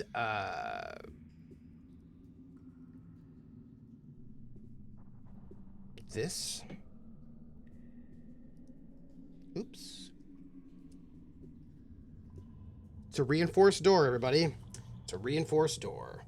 But reinforced doors are not necessarily locked. You know what? I know that you and I, all of us here, hanging out, having a good time, not procrastinating, but why don't we go to our character sheet for a second? Just for a second. And since we're here anyway, why don't we just like take the bloodied status off, since we're no longer bloodied and we don't have to worry about that anymore. So that's great. And then while we're here, it's not, by the way, we haven't defeated a zombie, so that's sad. Okay. Hey, we did fight a heedless though, didn't we? We did. Well, it's too late because I forgot to flash my thing at him. I would have been flashing at Dick Van Dyke. Well, you know what? It's fine. Probably should not be flashing Dick Van Dyke. So here's what I'm thinking. We're kind of injured, and we might have some potions of healing, right? Like we have this potion of gain health, and I think we should maybe drink it. While we're here. You know, I mean, since we're here anyway, something tells me it's not the first time Dick Van Dyke has been flashed. I have that feeling, as a matter of fact. Magic scroll, magic items, potions. Okay, so we have the potion of strength, which is +1 damage per hit. I'm going to just write this down. +1. Oh, that's not bad, actually. Let's put this down. This will be +1. Since we're here anyway, might as well just fill this out. +1 damage per hit. 1 combat. The potion of gain health, huh? Potion of gain health. Gain 15 health points. Can exceed baseline level. Yeah, yeah. Plus 15 HP. Capital HP. Can exceed base. Now, I just have one last question, which is, what does the healing balm do? Because we have extra healing. It must be I don't actually think it's a magic item. I think it's like an alchemical situation, which means it is probably in the regular book, because it is, you know, and also it just might be in my cheat sheet. Checks, potion bombs, liberating prisoners, herbal remedies table, healing balm, crushed Elios petals and Malacco leaves applied to wounds heals 10 hit points. Can be used once per room. Okay. Healing balm, copy, paste. Plus 10 HP, 1 use per room. Okay, so we know this. We are at 16 out of 30 hit points. I think what we do is we drink the healing balm, and then we'll have, you know what? I'm going to undo what I did. I'm going to just put a 0 here so that we know that we don't have any less, but I can make more healing balms, so I feel like I shouldn't, you know, I feel like I shouldn't delete it. So let's just, we're going to just add 10 to our health because I feel much better about that. We're so close to leveling up, everybody. Before I go further, I want to check about herbal remedies and if we need anything special to make them. Like, can I make them, or do I need like a mortar and pestle, like in Elder Scrolls? Herbal remedies. Part of my training was basic herbalism, and consequently I know some useful remedies. I can find a range of herbs in the dungeon that are used by the resident medics. I can also refer to the herb carbs at the back of the rules. These 6 herbs can be made into 7 types of herbal remedies. You have learned as part of your preparation for the adventure. This is done through inventive usage. If you have the right combination of herbs, you can immediately make D3 doses of that herbal remedy and add the medicine to your item list. All herbs are used up through this process. Okay, so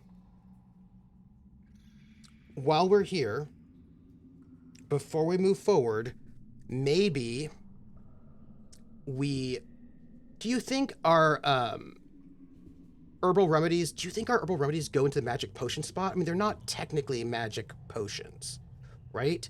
They are other things.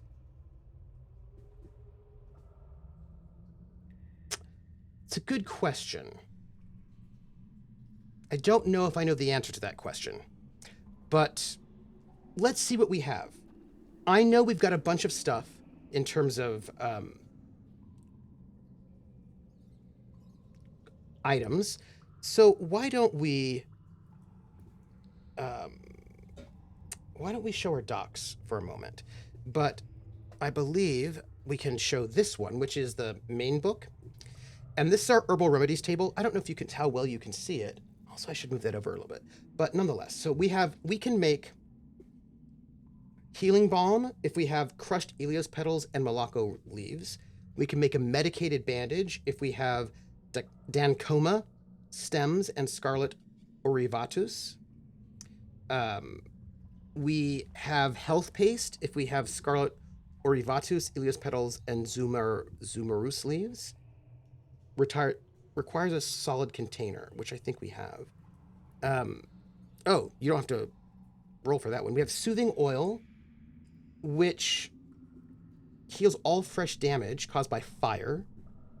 Drying powder, which absorbs water quickly and removes soaked. And we have the sterilizing powder, which removes the bloodied status. I just don't think this goes into our magic potions, by the way. But why don't we figure out what we have? Because I feel like we should probably make some stuff. All right, we have got all of these, Malacco leaves, Cathodospines, Eliospines, handful of spores, one thing of mushrooms.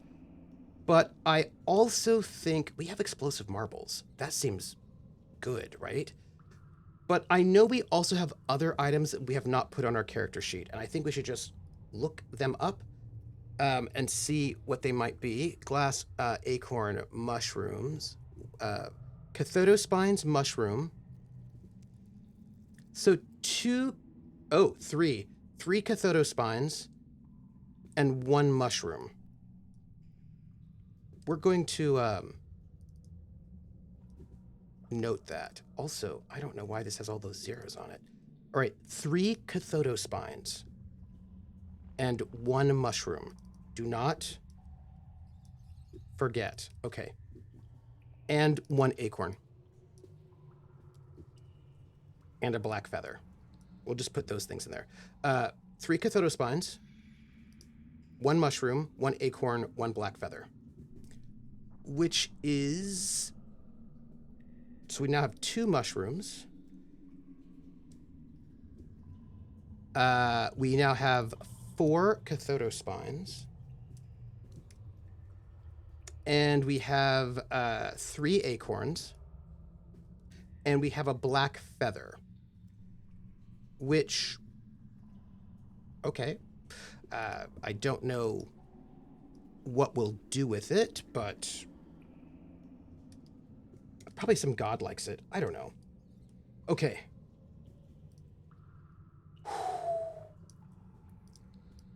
What can we make? We can make,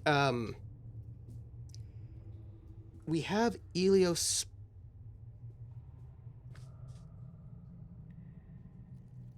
Hold on a second. Hey, level 3, how you doing? Elios petals. Oh, look at that. Yeah, okay, so we have Elios petals. That's fine. It's fine. Back here. So these are Elios petals. I spelled it wrong. I'm so sorry. I'm the worst. All right, we have... To make this, we would need... All right, so the healing balm is Elios petals and Malacco leaves. That seems... We can certainly make that. If we want to make the medicated bandage, but I don't think we have any bandages...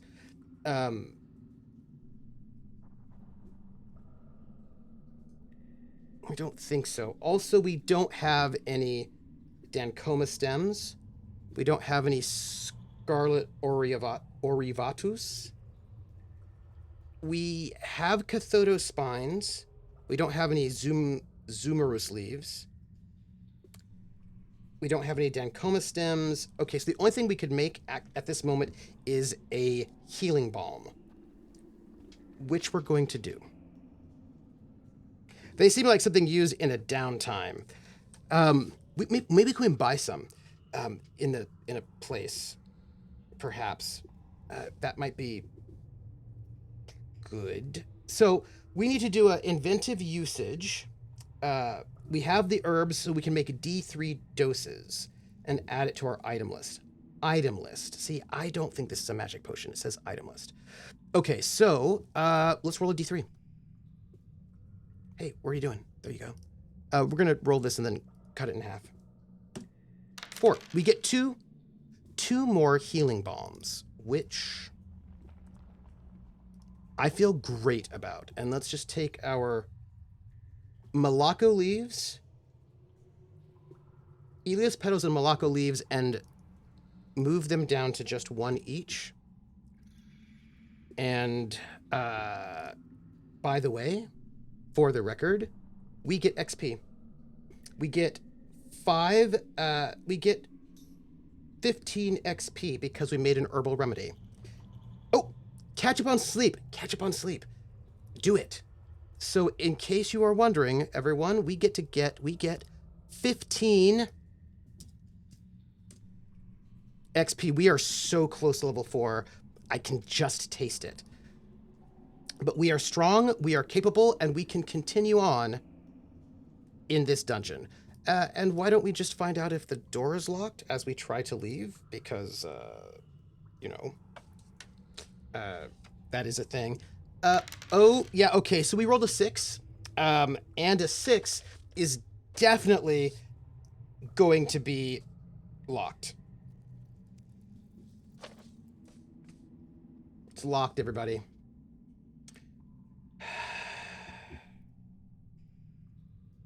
Well, that's great.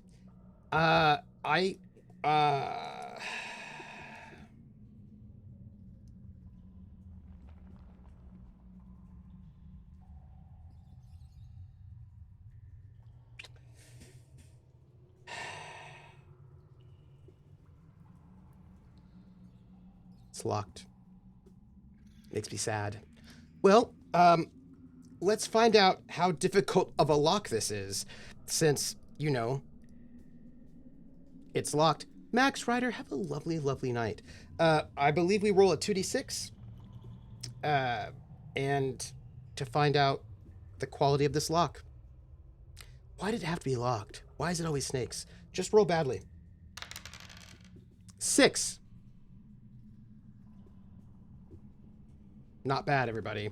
That's a 6 lock? I can open that. I can pick that lock. I'm going to. And that's so this is going to be a precision, if I remember correctly. Yes.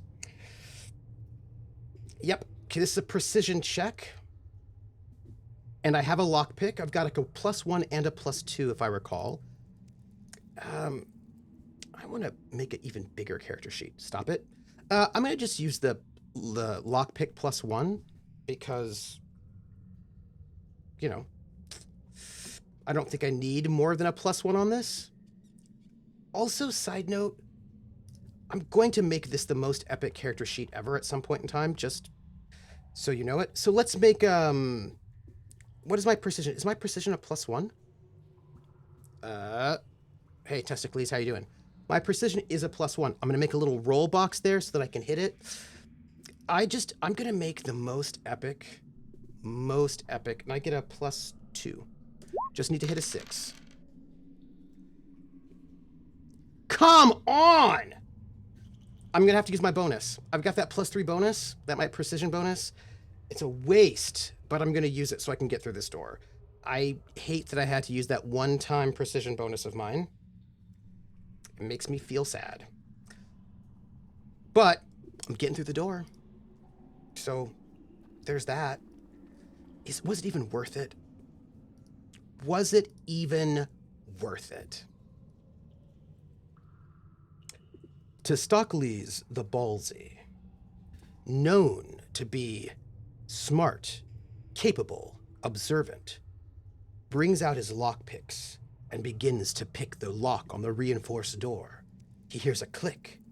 Unfortunately, it's a click in his lockpick. Frustrated, he jams the lockpick inside, and finally the door opens. Not the most elegant way of opening a door, but as we all know, if there's one thing that is the foe of an adventurer, it is cancel a locked door. Okay, so we have got a room that is 5 by 3. A 5 by 3 room. Okay. That is interesting because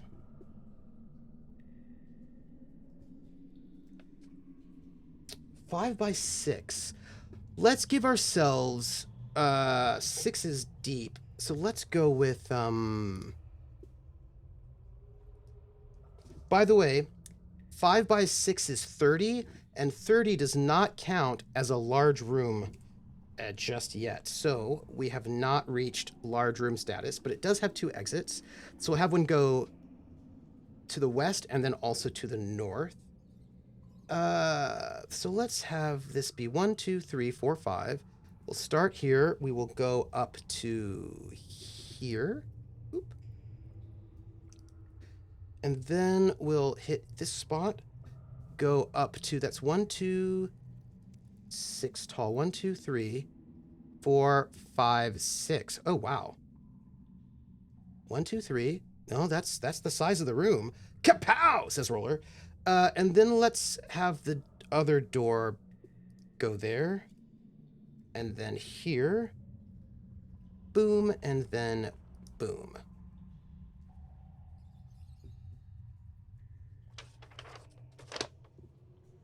To be a large room, it has to be over 32 squares in area, and this is not. I would love a large room because I haven't had one yet. It's very exciting, but that's okay. Let's find out what we encounter as we step deeper into the crypt. Rolling a d6. A 3 and a 1. All right, let's see.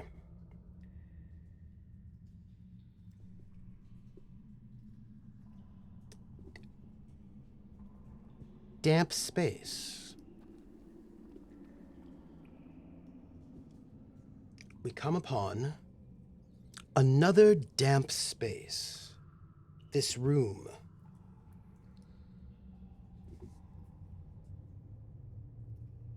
With water dripping from the ceiling. The floor itself is wet, and strange mushrooms have taken hold. And obviously, since it worked out well the last time... Oh, I'm sorry. Testaklees, you can speak for yourself, I imagine. Right, what I was going to say was since it worked so well for me last time, I think I'll just pick a mushroom, because I can have a mushroom later and it'll be fine. I mean, what bad sort of thing can happen?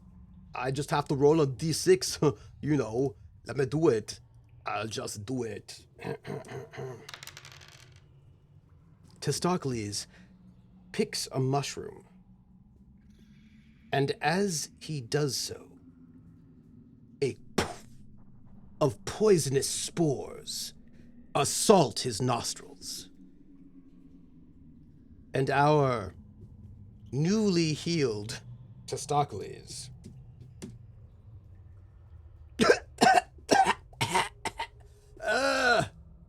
I think that was a tumor. But I still got a mushroom out of it. Was it even worth it, though?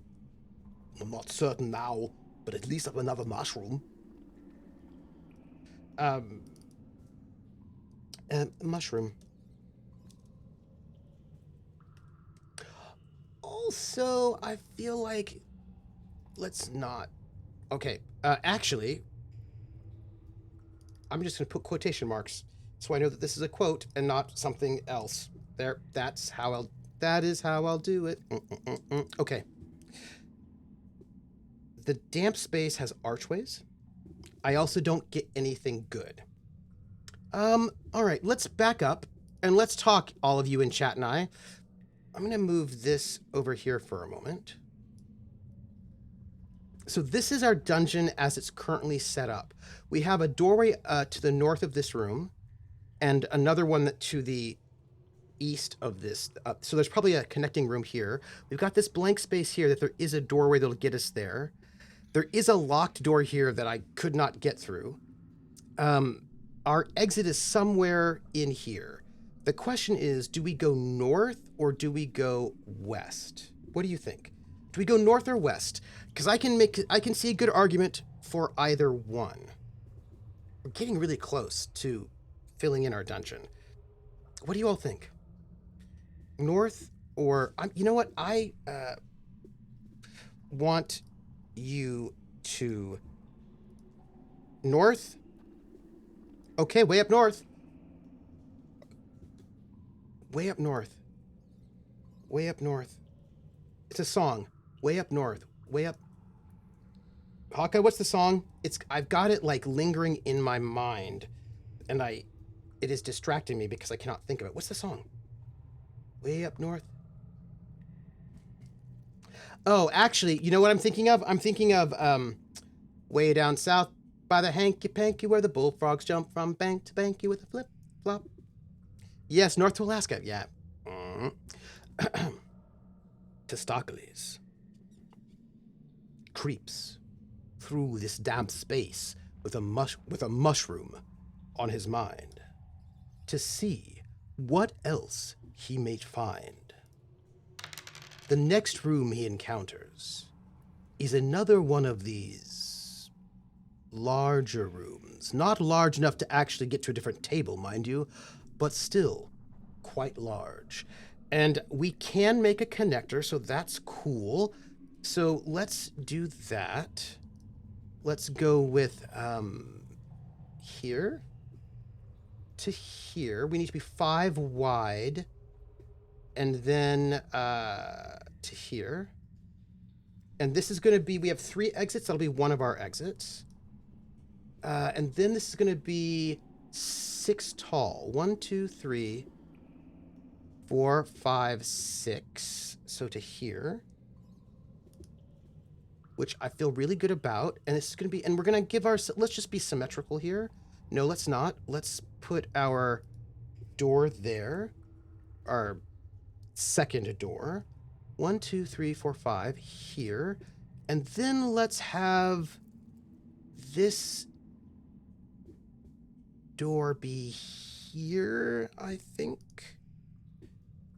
Because I feel like it might line up a little bit better with other shenanigans. Okay. Ooh, my gosh. Hey, everybody. You want to know what I wanted to tell you? What I wanted to tell you is that I was always just not the best at just making dungeon maps, and I feel like I'm good at making dungeon maps. I'm not, but I feel like I am. Oh, hold on. Let's just connect here to here, and also here to here, because those things are connected. It's all connected. Ooh, that was a good wind sound.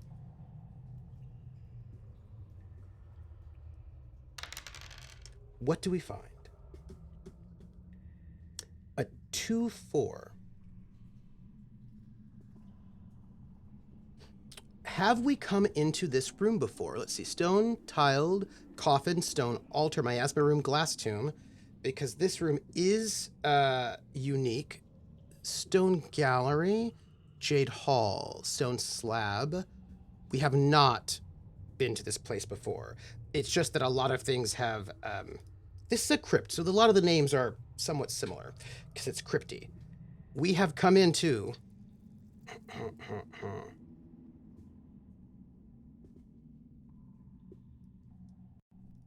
going to write it down. Testaklees creeps northward in the crypt. And as he moves through this... Oh man, we've got reinforced doors here. That's fine. Sarcophagus room.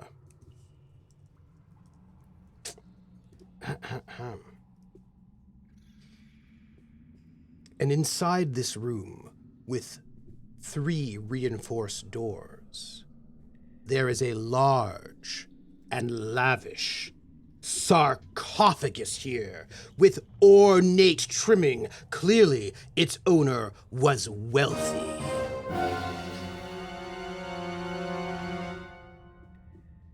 hey everybody, guess what? This is a unique room, and it looks. You know what? I'll just let Testaklees tell you. Holy Crom! This is like a huge, gigantic, and probably really expensive sarcophagus. I bet it's worth a lot of money. And as a matter of fact, I bet what would be really amazing is if I took all of that money in this sarcophagus and just like, I'd become like a barbarian prince or something. I'd be able to retire. Well, I mean, I'd have to become a legend first by, going to the finishing level 10 and all that. But I'm just trying to tell you this is amazing sarcophagus right now. Cha-ching. No cryptids yet. So, Testaklees approaches this exceedingly wealthy sarcophagus. What Tay does not think is the following. Wow, it's a big, expensive sarcophagus, really lavish. I bet it's trapped really badly. That's not what he thinks. Instead, what he thinks is, ooh, shiny. Let me open the lid. And with that, Testaklees pushes the lid. And inside, well, do you want to guess what he found?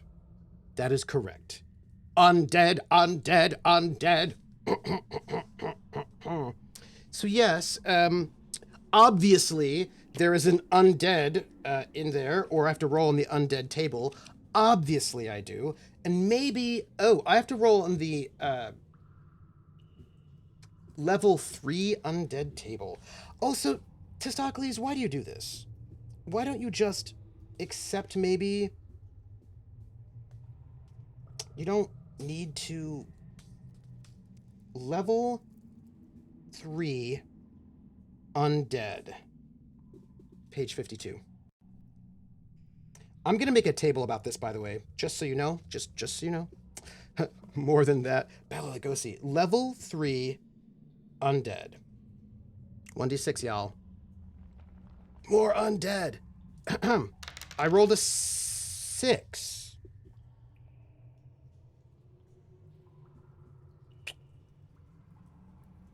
Well, it's a monster we haven't made a card for yet. We haven't fully filled out its card. The 6 is, I'm hoping the 6 is the best one to fight. I will say that I'm pretty sure that it is a level 3 undead and not a level 2. Yep, that is correct. So, hi everyone. We are going to fight something called an Ashen Fext. And it is a level 3 creature. And I don't know. I'm glad we healed. It's probably up top. It's probably this one right here. Let's pull this card out, shall we? It's worth 130 XP.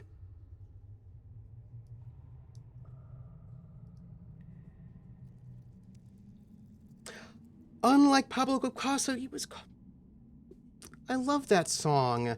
That's such a great song. By the way, this creature has 18 hit points. It's worth 130 experience. It has 2 shift. It has no treasure, which I feel like is inappropriate. It has 2 maneuvers. And we're going to say blade and a jaw. And the 2 maneuvers are...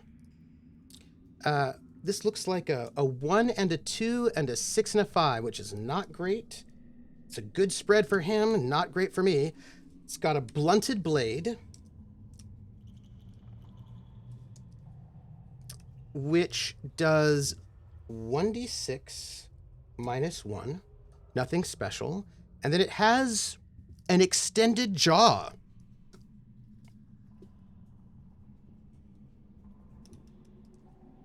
Which does D3, 1d3 plus 1. Okay. No special bonuses there. There are mishaps and primes, but we'll think about it if it happens. And of course, it does have some interrupts. It has a tough hide on primary 3s, 4s, and 5s. Okay, so it's got a tough hide, and it does, we get -2 damage. Tough hide. Well, great. That's -2 damage. Well, you know what? I feel like we're probably fine, right? I feel like we're good. I would like it for at least for it to have treasure. That'd be something. And then let's just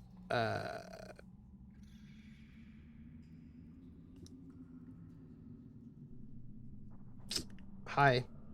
How are you doing? Yep.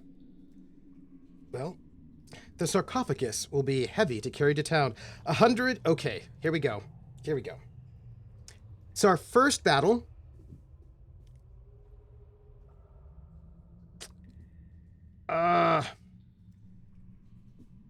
I'm going to read what it looks like. And then I've got to make some decisions about my life. Ashen souls are undead, touched by Maduva, yet their bodies are preserved and filled with metamorphic energy as they flux between death and life. The imbalance driving them insane! It doesn't even have any treasure. Feels cheap. I believe that we should hit it with our axe. We have a throwing axe, and I think that what we need to do is hit it with our throwing axe first. I think that's the first thing we do. We roll a 3-2. So the 3 is the primary, which means I think we're going to lose our axe right now, but we do 9 points of damage to it. So, wait. I actually think it's going to go and reduce that to 7. I'm going to double check because I don't want to throw away my axe needlessly. Yuck, yuck, yuck, yuck, yuck. Yuck, yuck. Throwing weapons. Throw it. Does not count as an attack. Attack first. Always hit successfully. They may not always call damage.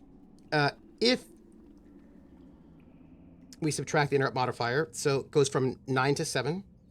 It doesn't... Okay, so that's fine.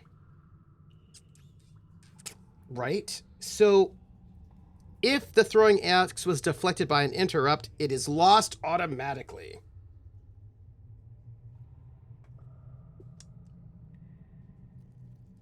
Fine. But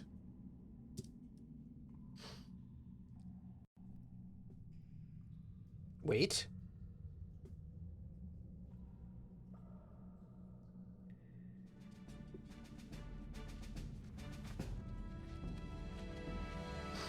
As Testaklees pushes the lid of the sarcophagus up, and the ashen fext, driven between life and death, in the precipice, unknowing if it is alive or dead, mad, hungry, dangerous, emerges out of the sarcophagus. Testaklees scrambles backwards, pulls his big, heavy throwing axe out of his pack, hurls it at this creature, and it strikes true, lodging itself deep inside the hide of this creature.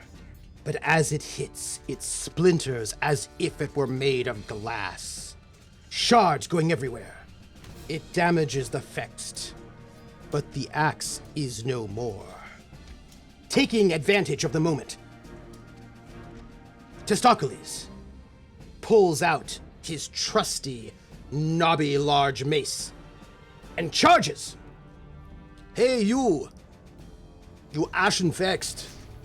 Actually, now it sounds like I'm saying something really bad and charming, which actually would be, quite fitting if you think about it. 5'6". Oh no. No. No. Not at all. You cannot get to a 5-6. You cannot get to a 6-4 from a 5-6. I am afraid. Let me reset our dice, because we are now in a battle, and we gotta do it.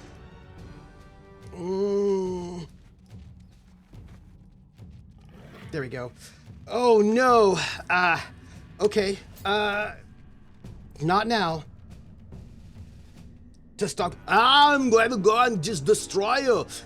And as Testaklees charges forward, he slips on a few of the splinters of his now destroyed throwing axe, throwing him off balance, and he swings wide, the ashen fext not moving once, only rising from the sarcophagus, pointing towards its foe. And it opens up its mouth, and it says,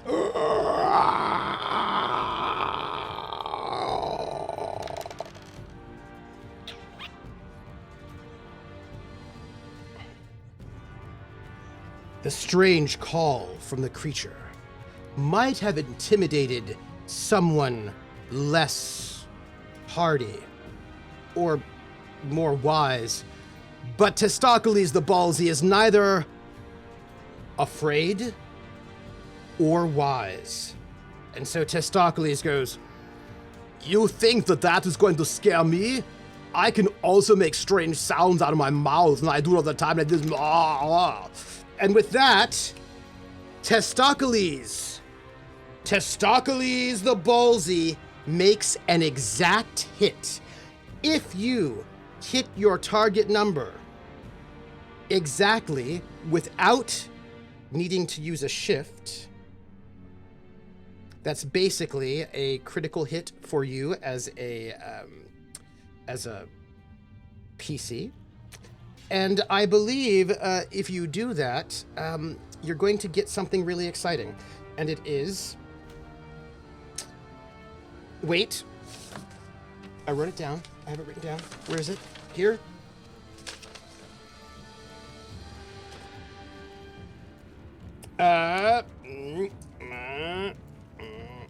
Exact strike.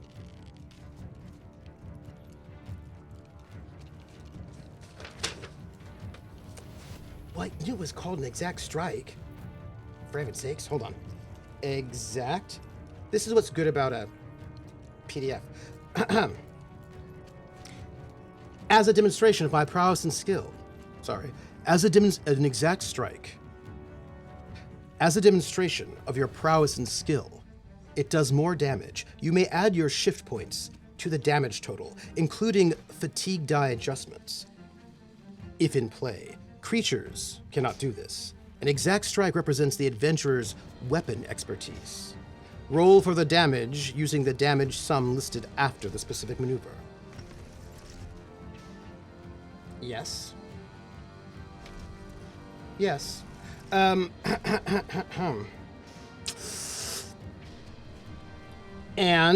it doesn't have an interrupt.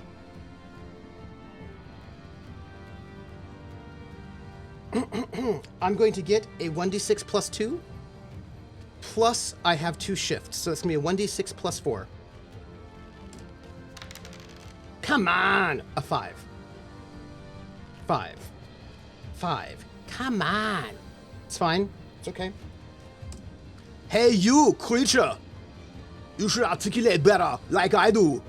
Also, I don't know if I should tell you this, but your skin is pretty ashy. Haha! Let me show you if I can exfoliate you with my knobby-headed mace. And with that, Testaklees reaches forward with a big howl to unleash a drubbing on the Ashen Fext. Boom! The Ashen Fext goes, but does not crumple, comes back to form and shape.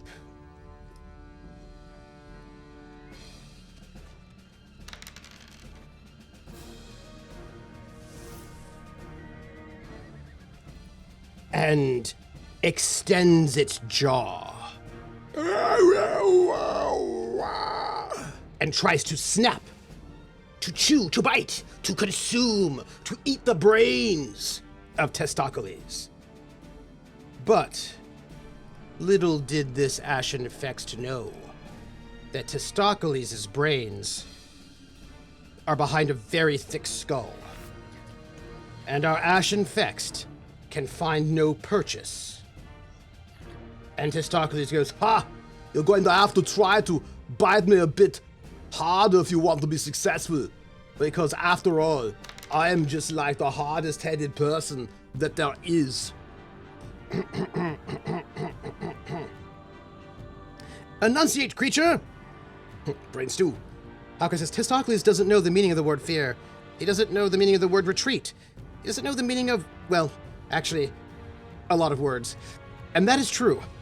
But he doesn't need to know the words. There are maybe not that many brains in there, but there's like at least one or two. I think it's like, by the way, I rolled a 1-3. I certainly can't get the dropping, and also I can't make the attack because we're not there yet. Oops. Oh well. That's terrible. And with that, Testaklees comes back at the strange creature, the ashen fext. But the ashen fext just slides to the left. That was my right, to your left. Not even breaking a sweat. Why does the ashen fext not break a sweat? Because it's not actually alive. It's only half alive, half dead, and if you're somewhere in between alive and dead, then you don't really sweat. It's just sort of a physiological thing, really. It's nothing to be really impressed by.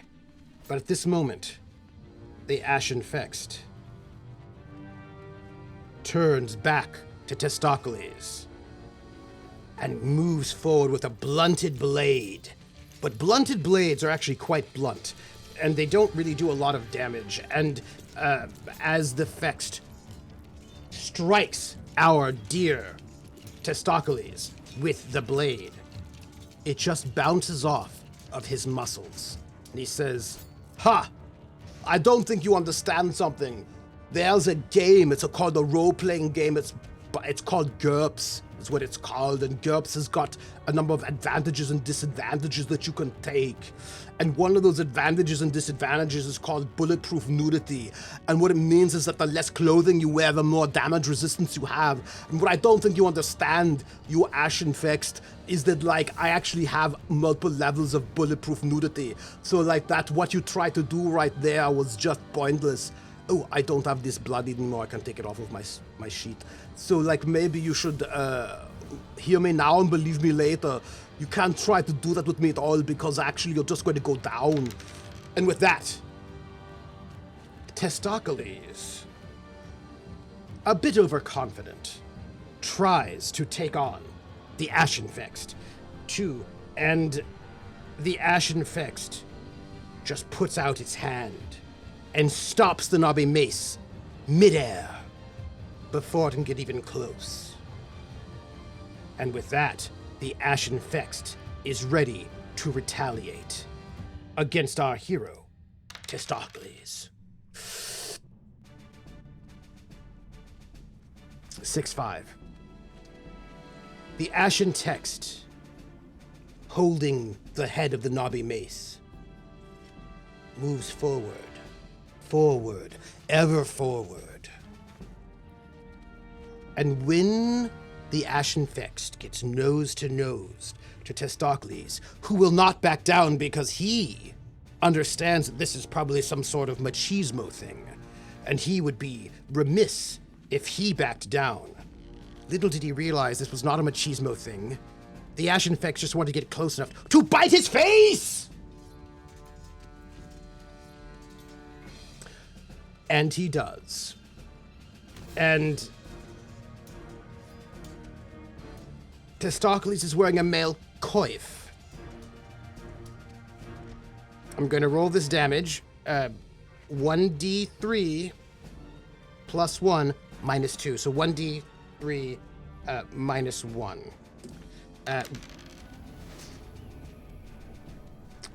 1 damage always gets through if you roll a 6.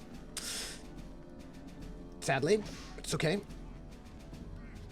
The strange creature, the ashen fext, reaches out, starts chewing on Testaklees' face Luckily, his male coif gets in the way, and it absorbs most of the damage. But the strange saliva of the ashen fext touches his cheek, and it sizzles. Tss. Hey, that wasn't nice of you. I don't think we're that close yet. As we move into the 5th round of combat, this creature, damaged, but still dangerous. Testaklees thinks to himself,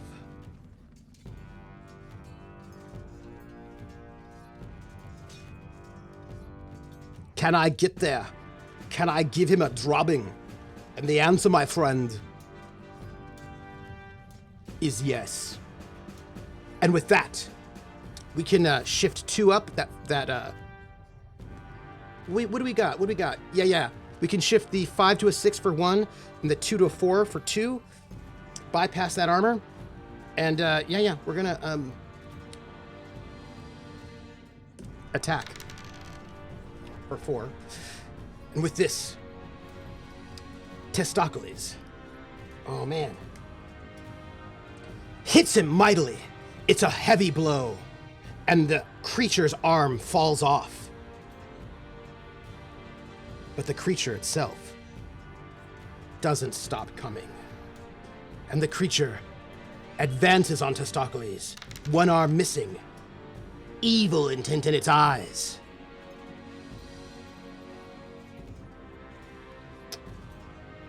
And lunges back again towards Testaklees' face. And as it's beginning to chew, it says something. What is it that it's saying? It says, "You are tasty." Again, Testaklees has got a metal coif, and it makes it very difficult to chew through him. Plus, also, he's got very thick skin, so it doesn't do much damage. But he feels it. And as we move into the 6th round of combat, both of them can feel fatigue setting in.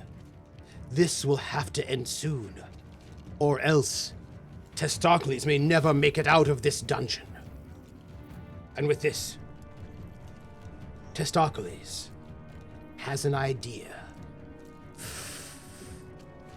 He looks at this creature, and he says, "Why not just pick up your arm and hit you with it?" And with that, Testaklees picks up the arm of the creature and tries to hit him with it, but you see he's not actually proficient in arm at all. And it's actually quite embarrassing as he picks up this creature's arm and strikes him with the arm, and the creature, the Ashen Fext, goes, and immediately reverses to come back to attack Arte.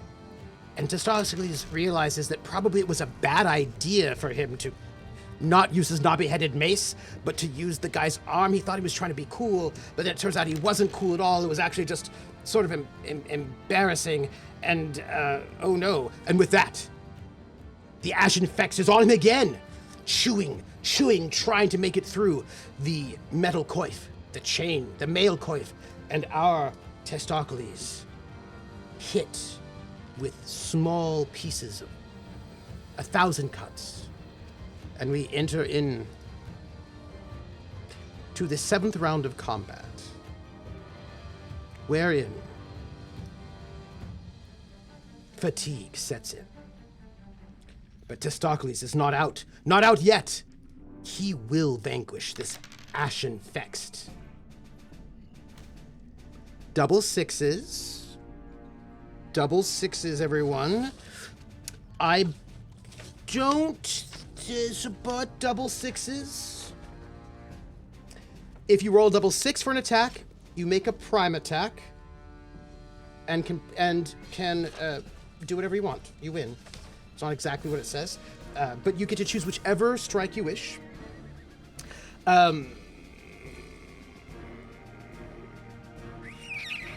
Hold on, I feel like there's one other thing. Prime attack, you get your total shift. and it cannot be affected by interrupts. This is it. This is it. We'll be taking the drubbing for 1d6 plus 5, if you would, Alex.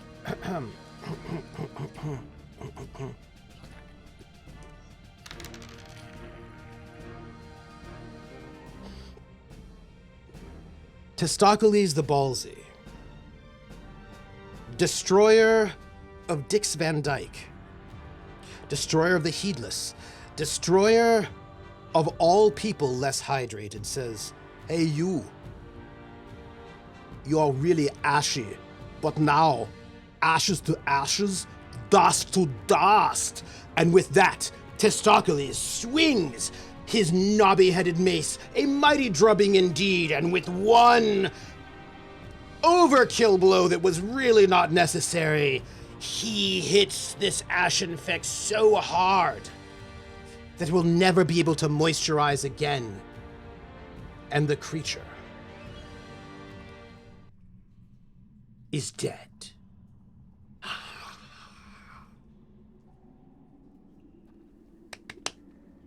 I need to hydrate after that.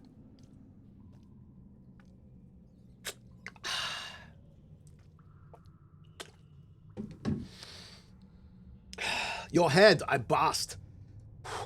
We just beat the Ashen Fext. My friends, there are a few more consequences to this that I would like to share with you. And those consequences are that we get 130 XP. And I don't know if you will know this, but 130 XP levels us up. We're going to level up right now. We're not going to get any treasure, which sucks. But if we survive, we do get to roll on our sarcophagus loot table +2. Which, page 30? It is. Okay, sarcophagus loot table 2 +2. Everybody, the cheat is to the limit. Oh, goodness gracious. Okay. 2d6 +2.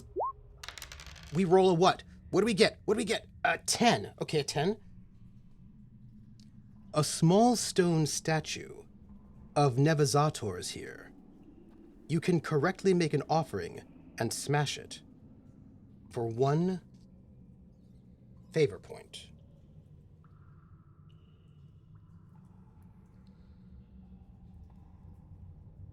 I think this is the offering. So, we're going to give ourselves a favor point to Nizavarus.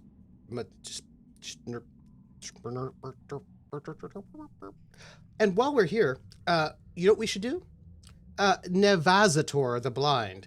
And we'll just get ourselves a favor point from Nevazator, which sounds like some kind of weird medication.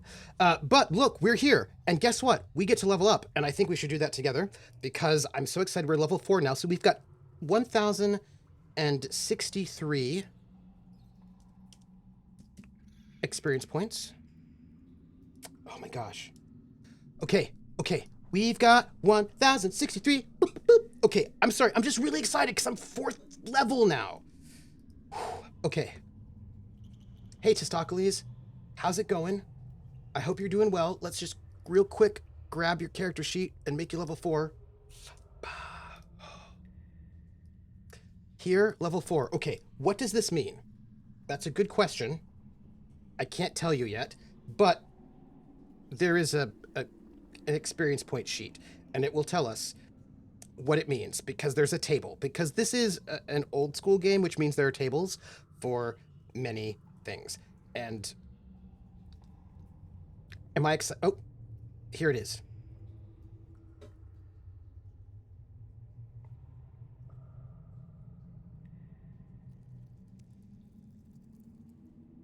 There it is. Okay. Are you ready? We are now level 4, which is skillful. Navazator, the best anti-inflammatory on the RPG market. Please see your doctor or pharmacist to see if Navazator is right for you. Only mild side effects. All right, so we now have a base of 40 XP. Right? We are now called skillful. Y'all, I don't know if any of us can handle this right now. I'm gonna die. I mean, I won't die. Okay, so we have a total shift of 2. That's the same. Our discipline is 2. That's the same. But our precision now goes up to 2, which is awesome. That's cool. And let's see. We need 2,000 for the next level. Let's just do this as we would do in the old school days. And it says here, maximum number and max level of maneuvers. We have 2 maneuvers, but we have now a level 2 maneuver. Okay. So we can level up a maneuver, I think.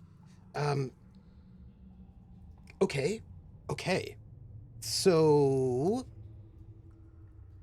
I feel really good about this right now. Let's see what we can do with that.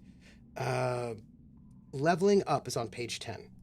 Let's check it out together, because I also just want to check to see whether or not we refresh our hit points, because sometimes that happens. So, leveling up. You're level 4. When you level up, you instantly gain 10 HP, and your baseline increases by 10. So we don't go up to 40, but we get 10 more hit points, which is good. So we're up to 30. But hold on. Sorry, Testaklees. I need to point out that your hit point max is now 40. And our precision is there. That's great. And we are now skillful. I got to put it on our other character sheet. You know what? I need to go and add more things to this character sheet and also learn more HTML. Okay, great. And great, except that I need to update our max. Fine. Okay, so then what? Your other stats may also increase based on the adventure level table, and you may gain a maneuver.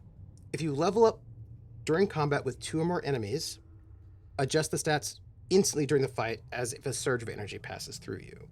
Every time you pass a level, you can, if you so desire, swap out one of your maneuvers for another maneuver under your weapon list. Each maneuver has a level rating. If your character's max maneuver level does not match, So,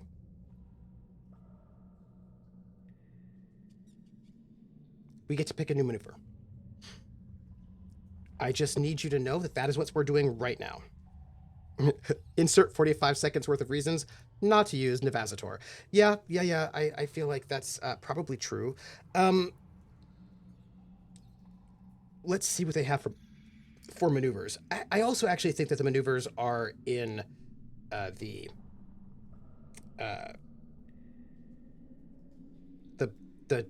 book of tables is what I think. This is my feeling, because that is what makes sense to me. Let's see. And then maybe also maneuvers. Table, armor, enchanted, magic, portcullis, stolen item table. Weapon maneuvers table. See? I told you. Okay, I'm going to make this visible so that you can see it in case you want to, because you may want to see it. But we have to switch over to the other one, which... There we go. Okay. So, 13, remember page 55. Just remember page 55. Okay. 13. This is us. We are using a heavy mace. We currently have the maneuvers. Drubbing, which is a 6-4. And carving hit, which is a 3-2. We try to give ourselves a mix. We could be most likely able to get them. But we can now get a level 2. We can swap out one of those maneuvers for a level 2 maneuver. So the level 2 maneuvers, oh my gosh, include Beatdown, which is a 1-2, which is D6 plus 5. Blunt Thrash, which is a 2/6, which does a d6 plus 5.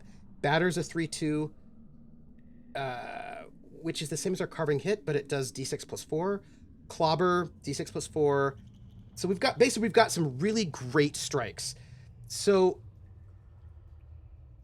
we have got a maneuver that is a 6/4, and we have a maneuver that's a 3/2. We have a shift of 2. If we get a 6, if we have a 6, 5, or 4, we're good on the left die. So basically, I feel like I like our drubbing because that's worth a lot. I think we probably need, like, what, 3, 4 is your most often hit number. Do we just replace Tay doesn't clobber, Tay paddles? Beatdown is a 1/2. I feel like 1/2 is too risky because you can't get the number from either direction. So I don't want to do a 1/2. Deadly Crush is a 6/5. I do like crushing things, but I don't think it's my excitement. If we do like a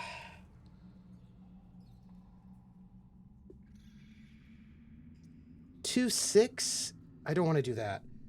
Why don't we just take the batter for now, which is the 3/2, but it does d6 plus 4. I mean, I might like one of those bigger, more exciting numbers, but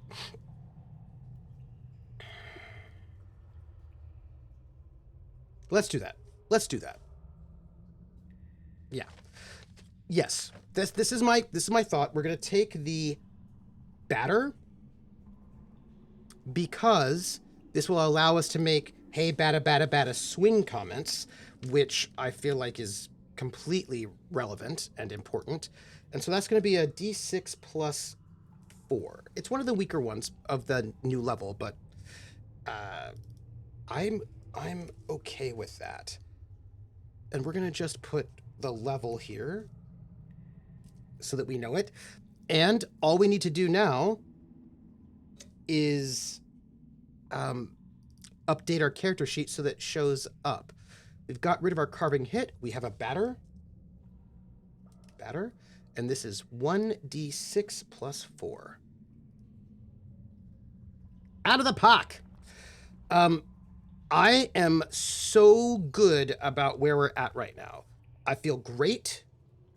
And we've got a bit of time left, which means I feel like we may well be able to clear this level before the end of the evening. Let's continue north, shall we? Also, I need to make a locked room door table, but that's fine. What do we got? It's a 3, not locked. It's a reinforced door. Reinforced doors, I think, are only locked in a 5 or 6. I'm going to just double check. By the way, I knew that some folks were playing this, and I don't know if we're good. Not locked. Matlock. Okay.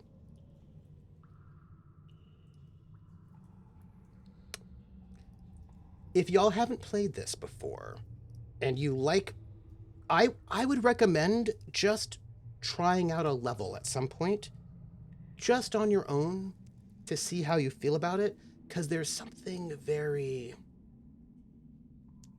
awesome about it in its own strange way. Let's make a room. This is it's a corridor, actually. 1, 2, 3, 4, 5. I don't think this is going to work for us. I think it's just going to go to a dead end, actually, which is what happens because there's no exits, just like Jean-Paul Sartre. So we will just take this dead end.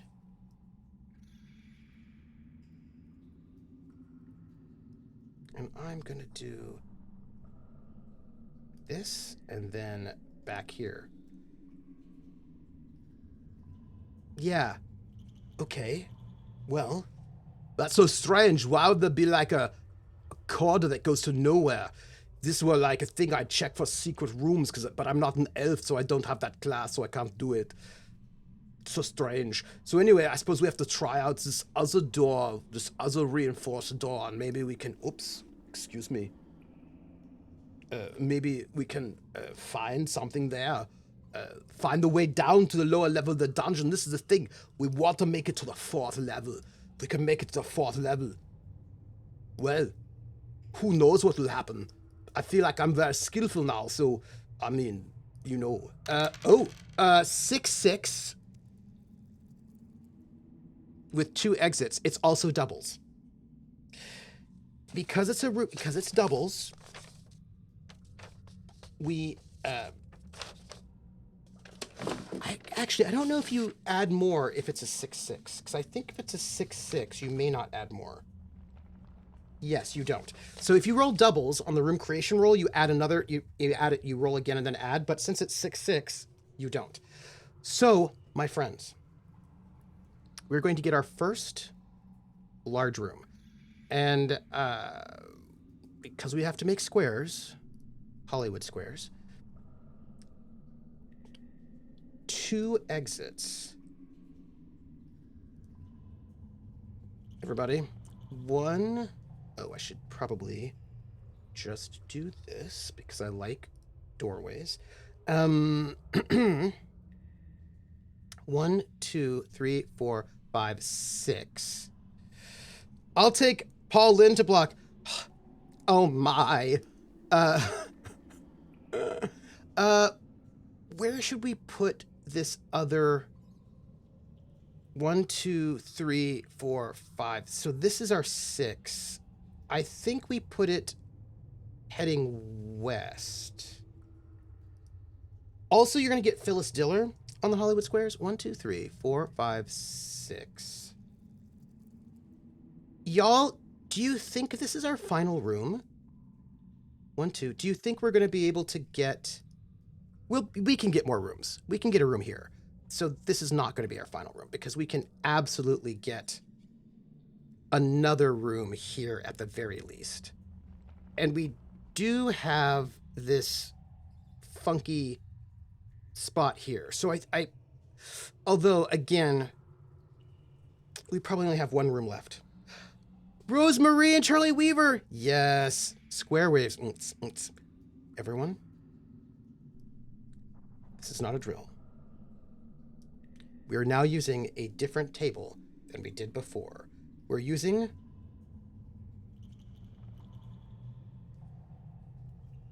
the large rooms table. Not a drill. 2d6. A 9. Testaklees the Ballsy has been through almost every inch of this crypt. And now he moves through a reinforced door. He thinks to himself, I bet this is the room that connects to that locked door. So we have a locked door and also a reinforced door. What are they trying to hide in here? Like, what is this place going to be? What am I going to find in here? I hope I find perhaps a door, something really interesting. And with that, he steps through.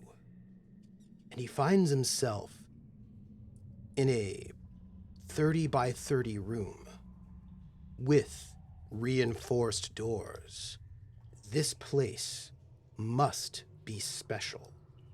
It must be something that holds great treasure or holds great evil. What is there to be found in this room? What sort of room is it? Well, I say, as I'm just making the reinforced door signs and quickly vamping, this room is clearly important. It features statues, urns, and tombs. This place, this very special place, is a mausoleum.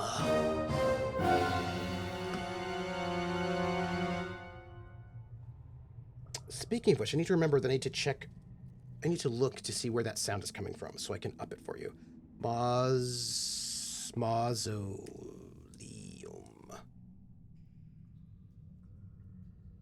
What might be found in the depths of this mausoleum? You know what? So I'm thinking this is, what is this? This is, not, what's happening right now? I've got, OBS, which has no redirect, but I'm pretty sure that I am capturing it. Sorry, indeed, it belongs in a mausoleum. If you don't mind, I'm going to just do a really quick check, a little test, to see where this sound is routed through so that I can see where the volume is happening. Excuse me for one moment.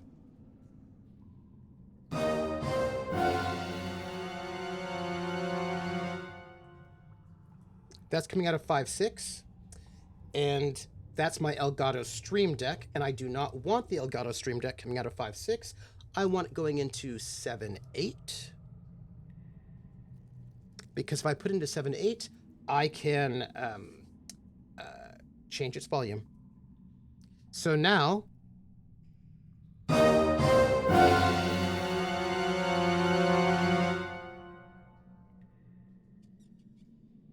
that should have better volume for you. Kind of love my life right now. What I don't love is what the sentence after what I just read to you said, because I was avoiding it, but I can avoid it no longer. Mausoleum. Come try the last modern flooring option. Carpeting? No. Linoleum. Nope. Try our newest flooring concept, mausoleum. Excuse me for one moment.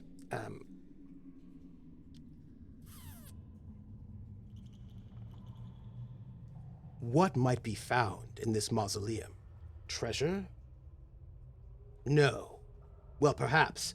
But more importantly, one of the urns bursts open, and out of the urn bursts giant rats. As a matter of fact, more than one giant rat.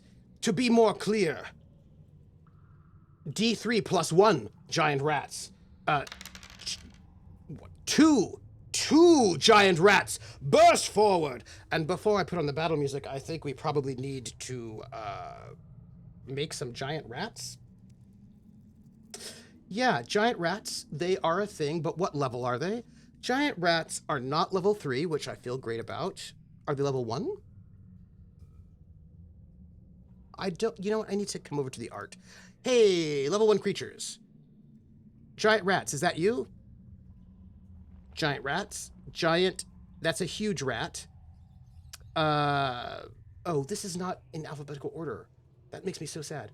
Thug, cultist, artisan, spider, jailer, musty, work, huge rat, guard. Are these giant rats? No, this is a giant rat, not a huge rat. That's clearly different. Not level 1. Huge infected rat. Also not the same. Let's look at our level 2, shall we? Giant rat. They're level 2.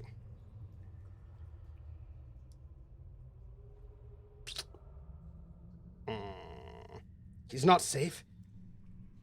He's safe. He's not in the fire swamp. I guess you're right. So we do not have, as far as I know, a giant rat character sheet, so we're going to make one right now. Let's do it, shall we? Let's make a giant rat. Giant rat. And then let's edit our token properties, and let's make it a giant rat. Although, actually, I feel like that was not the best way to do it. And then we will make this XP, make this shift, and make this HP, and then save the settings, and then use selected token, and save the changes. And I need to do this a slightly different order so that I don't duplicate things. Okay, giant rat, here we are. I'm so proud of myself for having saved this before. This looks like our giant rat. It is. And let's fill out our info, shall we? This giant rat has 7 HP. Don't hate it. It is worth 12 XP. It has 1 shift. It has... The treasure is a rat tail without becoming bloodied. Okay, thanks. And it has claws and teeth are its weapons.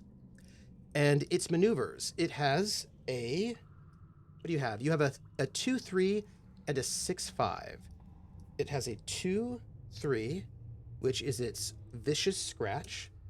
Vicious scratch, which does 1d3 minus 1. By the way, I'm going to figure out how to macro this. And I said a 6-5, did I not? And this is the bite. And that is 1d6 minus 3, I believe. And it does not look like there's any other ridiculousnesses, but it does have an interrupt, and that is secondary 4s. Oh, I'm going to kill these creatures so bad. Like, I'm going to kill them so harsh. Jump away for minus 1 damage. Yeah, I don't know how to tell you this, but I'm going to kill these creatures real bad. Like, it's going to be embarrassing how badly... I mean, also, I'm becoming very arrogant, and so I'll probably die. But let's...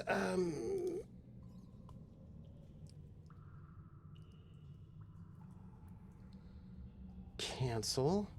Delete. Let me just draw this back out.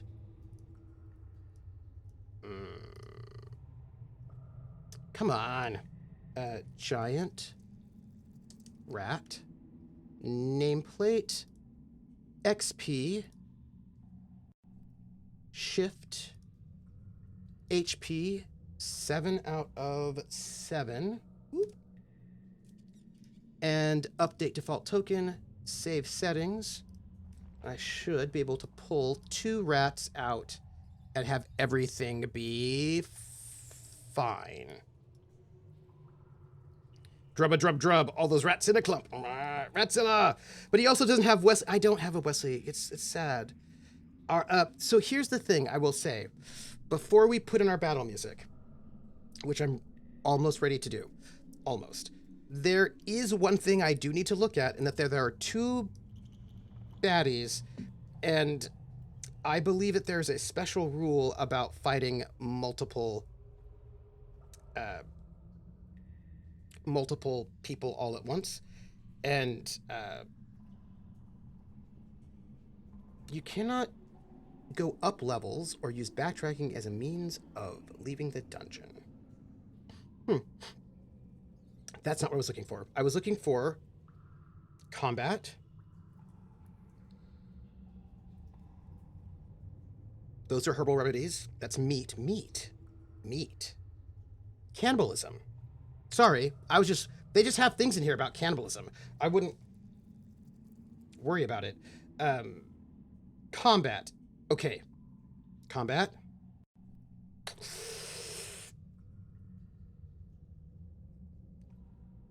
Armor deflection.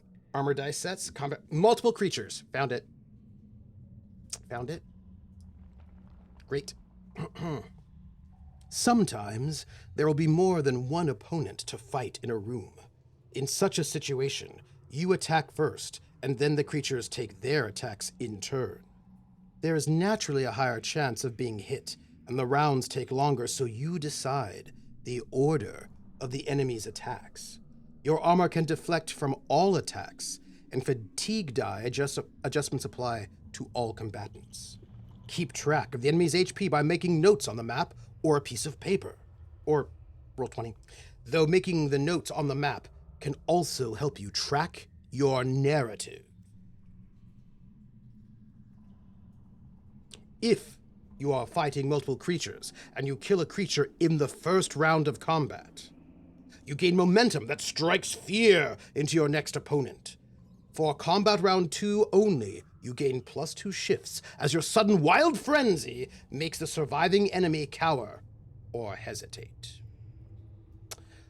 So, I'm into it.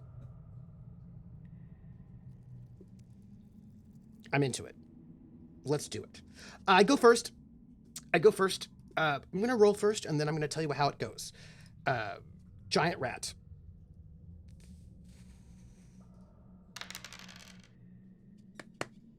I roll a 6 and a 3. Okay. We're going to be in the first round of combat right here. We currently do not have any bonus shifts, fatigue sort of situations. So I've got a 6 and a 3. I can turn that into a 6-4, and there's no way I can turn it into my better thing. So, but also they're going to jump away for -1 damage. With I should have taken like a potion or something, but if you take a potion, you lose your first round of, like, you have to give up your first attack. Should have taken a potion, but I didn't, because I'm the worst. Oh, by the way, excuse me, the rats in the crypt levels have been affected by the grim soup of magic and toxins that pollute the many dark places. Lusting for fresh meat, they attack when they see you enter. I just wanted to let you know what happened. I'll just make this, I'll take a drubbing. I'm gonna drub them. I'm gonna do drubbings. That's what I'm gonna do.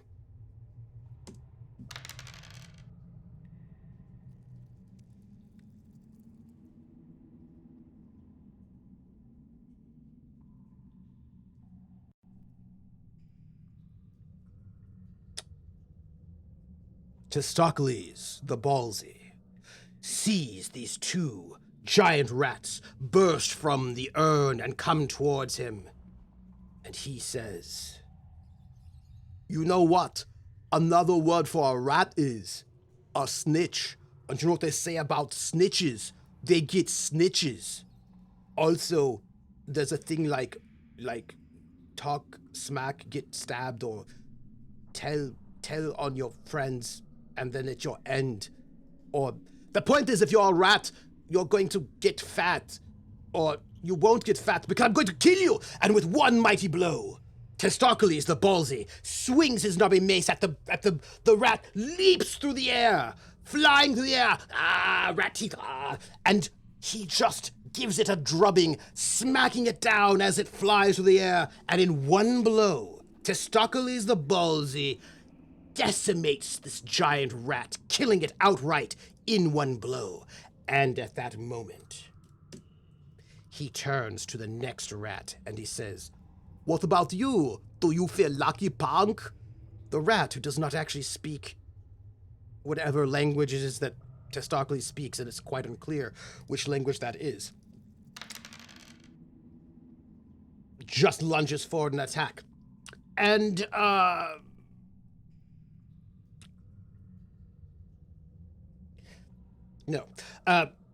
leaps at Testaklees, trying to, eat him. It's very hungry, this rat. Sadly for him, Testaklees is armored, and under his armor, he also has a lot of oil and fake tan. Fake tan is not delicious. Not at all. Which makes it Testaklees' turn. And if you remember from Fearful Momentum, he gets a +2 shift as he decides that turnabout is fair play. Testaklees rolls a 4 and a 3, which, by the way, we can shift down to a 3 and a 2 fairly easily for our brand new ability, the Batter. I think it is time for us to... I didn't put on the battle music. I'm so sorry. I am so sorry. That was my bad. But I can't put it on now because as the last rat wheels back around after its leap, facing Testaklees, beady red eyes, long Nosferatu type of fangs, it skitters left, skitters right, skitters up a wall, skitters over a thing, and then it leaps across the space. Testaklees goes, Well, you know what? I may not be from a place where they naturally have baseball, but I might have learned a thing or two. Swing, bada, bada, bada. and with that, there's only the splatter of rat tail gore everywhere. And our Testaklees bravely vanquishes the 2 giant rats. Testaklees works a cappella. It's true. Snitches get droppings, as does anyone else. With that, by the way, we get 24 XP, which I'm going to add to our total. We still have a long way to go. And we're going to get 2 rat tails. Because I don't know what we're going to do with them, but we're going to get them. Rat tails. Oh, y'all, I'm feeling so good about this right now. But also, kapow! Roller, I love that emote. We need more emotes. We need things. We get to roll on 2 different tables. Both our sarcophagus loot table, which was page 30. It was. We are allowed to roll. By the way, these rats don't have anything exciting for us besides rat tails. We get to roll on the sarcophagus loot table number 2, which I'm going to do right now. A 4. Weird. The rats have somehow made their way in. Obviously. Sorry. That was really obvious the rats made the way and I just killed 2 of them. Why don't you tell me something I don't know, omniscient voice? Their droppings are all that remain. Well, shit. I mean, droppings. I just found, the only thing I found there was a bunch of droppings from these giant rats. The present they give me is just their tails and also some rat poo. That's okay because I get to roll on 1 more table. It's the table that says it's the... I think it's like an urn table. What is this? It's the urn loot table on page 32. Find out. If they keep something, may be able to craft a rat of 9 tails. I hope so. I get to roll on the urn 2 table. It's also 2d6. Let's do it. 12. I look around and all there is just these rat droppings. Testaklees, frustrated, puts his hand on one of the urns and leans against it. But Testaklees is a great, huge barbarian of a mace wielder. And in so doing, he cracks the urn open. And what falls out but a magical item? He pulls out a staff of claws. Something magical and unique. We get a staff of claws, everybody. I don't know what that is, but it's a unique magic item and it sounds kind of badass. Staff of claws. Y'all, we have 2 magic items and I feel really excited about our lives. Let's find out what it does. Armor table, enchanted armor table. We need money. Gem magic item table. Staff of claws. Cast at the beginning of a combat causes the enemy to miss their first turn. It has... Hold on. We need to roll a d6. 1d6 plus 3. 8 charges, y'all.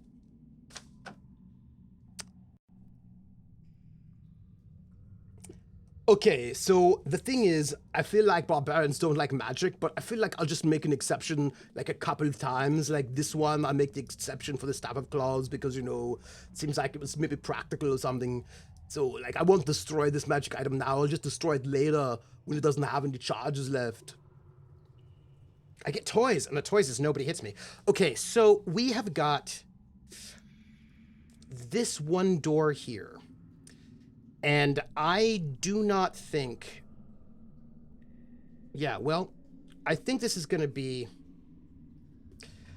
I suspect this is going to be our doorway down. Because we've basically filled up most of the dungeon. And they say... There's a rule.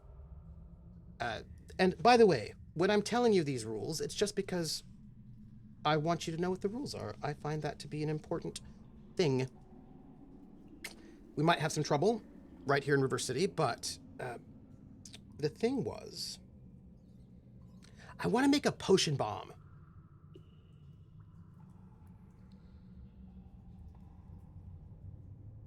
Hey, everybody. How are you doing? I'm just gonna read you this. You will gather items throughout your journey, and many of these can be used to create potion bombs, which are projectiles that can be thrown during your round in combat, before your opponent attacks. There's no penalty for throwing a potion bomb, so you're not prevented from attacking or quaffing a normal potion in the same round. Potion bombs are released quickly, in close combat, having been readied ahead of time and kept in a reachable location. Potion bombs can only be prepared outside of combat. Preparation will require an empty potion bottle or vial. These have a stopper lid, can hold liquid, and can either be found in the dungeon or kept after using up a potion. Which we've done, right? Right? With invented usage, you add the correct ingredients to the container, and then you use your wax kit to seal the concoction. You carve a magical rune into the wax to trigger the magic that pressurizes the potion bomb, so it is ready to explode when thrown. The ingredients are listed below for the various potion bomb formula, as taught to you by the Zegor priests in preparation of ridding the region of the subterranean scourge. Once primed, a potion bomb is stored in a potion slot in your pack. This counts towards the 5 potion limit. Empty potion bottles, phials, and vials can be stored in your backpack and do not take up slots in your potion quota, for they are less fragile and lighter. You cannot dismantle or sell potion bombs. They're too volatile once assembled. Water, spores, fungi or mushrooms, ash, Elios petals can make a smoke screen. I do think we have all of that. It's great. A flash vial is water, which there's a bathtub. Coal or charcoal, which I believe we have. Yes. A feather, which we have. Dancoma stings, we don't have it. We don't have scarlet or Ivatus. We don't have Zumius leaves. We do have Cathodo spines. Water, coal or charcoal, we have got that. Crushed bone, easily gotten if we don't have it. We just killed some rats. Cathodo spines and a patch of hemp. Do we have a patch of hemp in our inventory? I'm asking because we might be able to make something very cool. Let's just check, and maybe you should be worried. We don't have a potion slot. So, but we do have an empty vial, right? I'm going to note that we have an empty vial because we drank that one potion. And let's see. Flint and steel pouches, wax sealing kit, backpack, pommel of a dagger, hands of nails, lockpicks, tea leaves, explosive marbles, acorn, horn, black feather. I don't think we have the hemp, but we do have an empty potion we need to write this down because I need to know that we have it. Okay, we cannot make any potion bombs at the moment, even though we have some of the ingredients. But maybe later. And then we win. Okay. I was looking for something, though, that was not the point.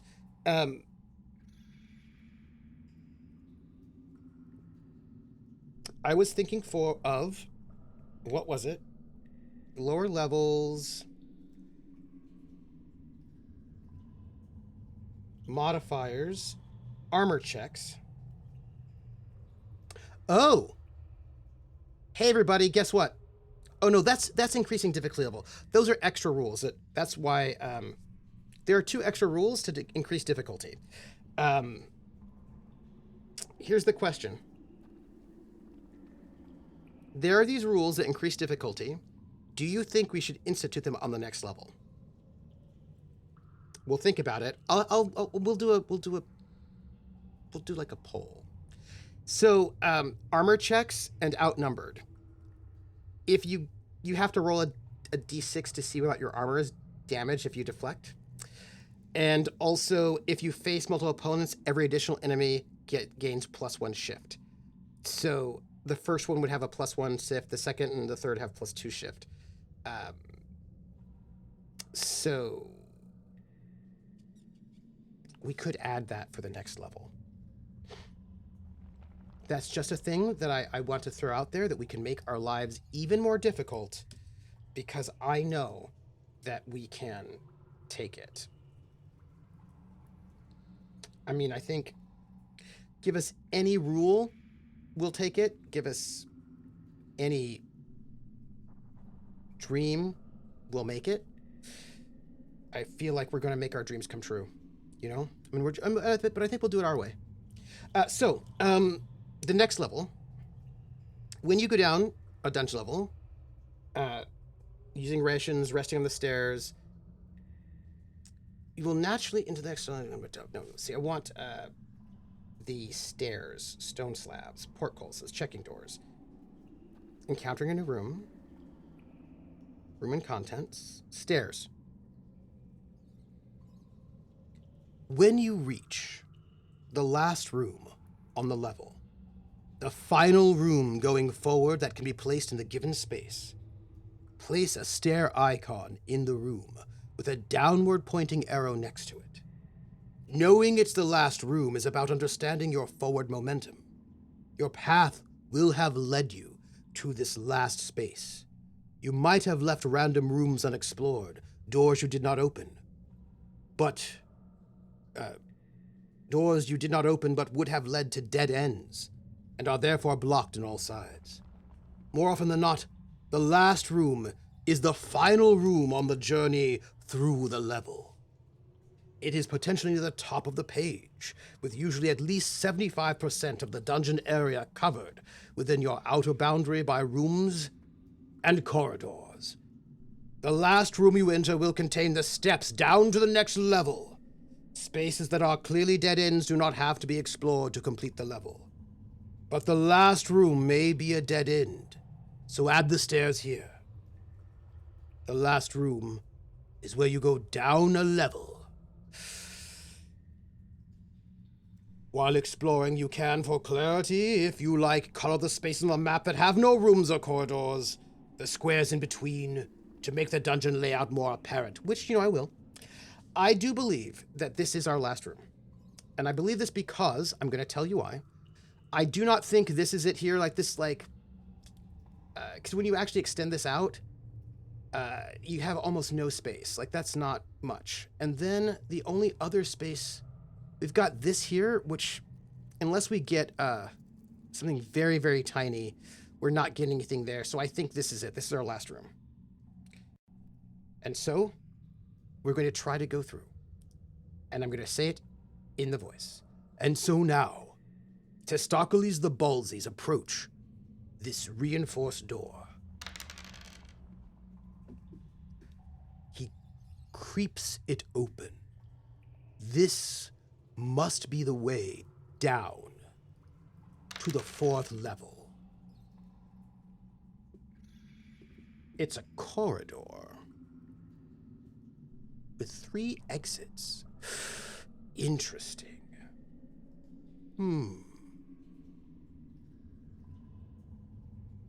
6 wide, 1 deep. Well,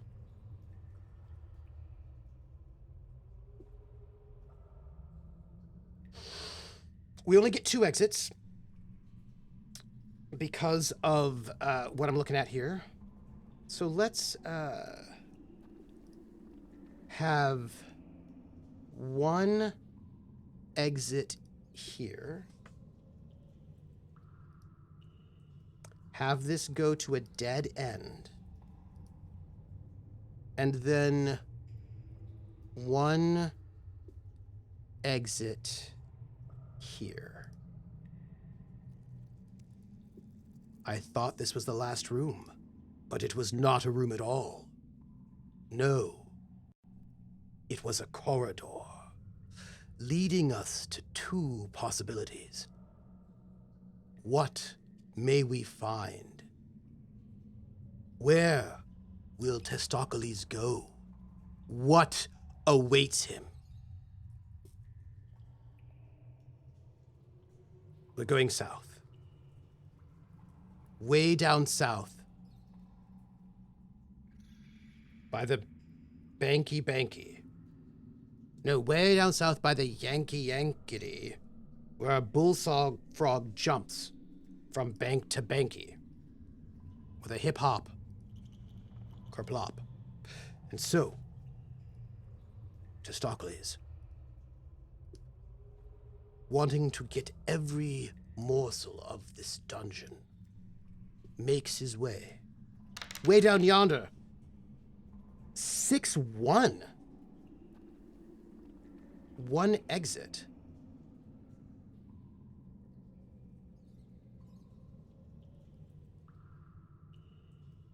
Okay. He moves through and finds yet another strange corridor. A corridor yet again.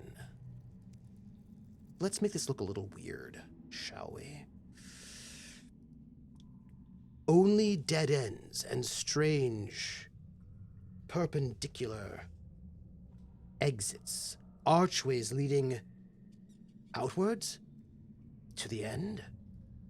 Who designed this dungeon and why? Testaklees, uncertain as to what all of this may mean, heads ever forward, pondering to himself, what does this strange place mean? What may be found there? 3-3. We can't do 3-3.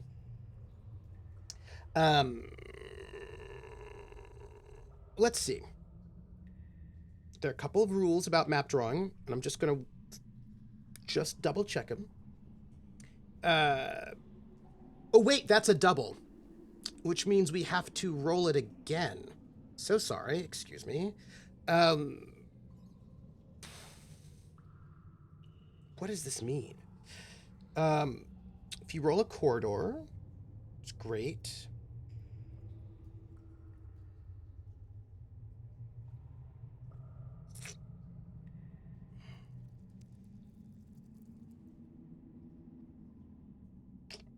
Each type of exit has a specific icon. There's not always an exit. Sometimes you will roll a dead end. You cannot place an exit on the wall you entered from. You cannot place an exit on the outer boundary of the dungeon. If an exit would lead to a space 1 square from a wall, don't add it. You cannot place an exit on a wall that already has one. You've got a maximum of 3. If you have any extra exits, you cannot place them. At each exit, place a single square made of 2 parallel lines, forming a short corridor leading out. This is the exit square. If there's not enough space on the map to draw the room dimensions, draw the room to fill the available space within the dimensions of the roll. That's what I wanted to double check. And they're either square or rectangular. Occasionally, you will generate a room that extends out in front of another room's exit, where no other room has been generated. Feel free to connect those 2 rooms. it will mean an exit has already been added to the new room when you roll for the number of exits. At no point should you erase anything you've drawn. If you are left with spaces that are squeezed between corridors and rooms, and there can clearly be no room there, you can draw a corridor and connect the spaces. No roll is needed. Let's ponder that for a moment. When you reach the last room, we got it. Okay. I'm going to roll again to see what we get here. 3, 3. 8, 4.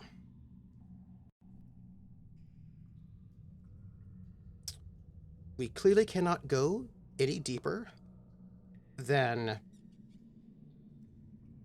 2, but let's see what we can do. I think we might be able to connect up some stuff in a way that gives me a sense of completion and satisfaction. So I believe, let's add our exit square here. That looks terrible, so let's make that look better.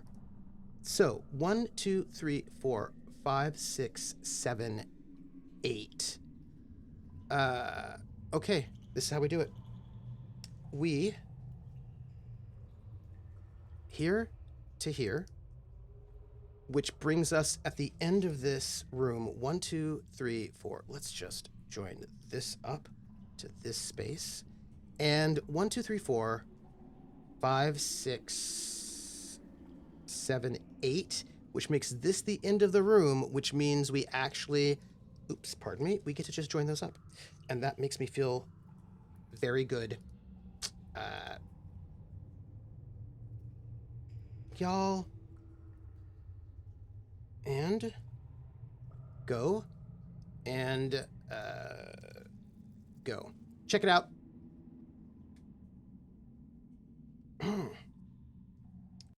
Let's encounter the room. Ooh, ooh, ooh.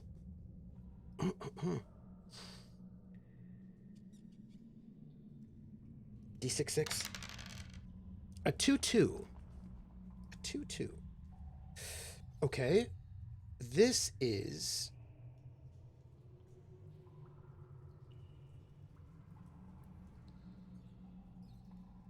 It's not unique, so we certainly can... it's a cold crypt, everyone, is what we encounter.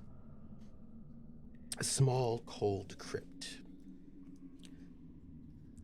Testaklees the Ballsy moves through these 2 strange corridors leading nowhere, just bisected through the middle, as if cutting through something that was built long ago and repurposed.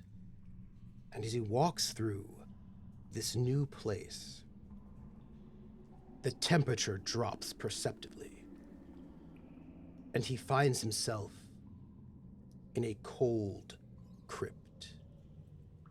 And a coffin stands to one side, but the door is open, and there's a strange white mist lingering inside the coffin.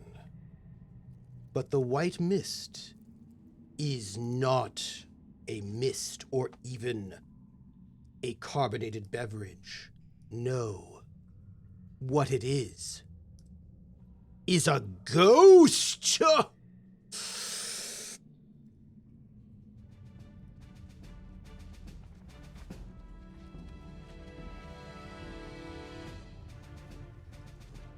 Ghost! And with that, Testaklees rushes forward to confront this ghost. Dangerous, haunting, haunted. It is time to attack. Hey, ghost. How are you doing? How dangerous are you? Oh, you're quite dangerous. I see. Yes, that's great. Okay. Okay, great. Well, nice for me. Maybe less nice for me, but let's ooh. I feel like maybe I should take a potion. That's what I think I should do. I think I should take a potion. Because I have the slots, and it would give me an extra empty potion slot, which isn't bad. So to use a potion, I can drink 1 per combat. They can be used at any point in the adventure, even during combat. If you use it, you miss your attack.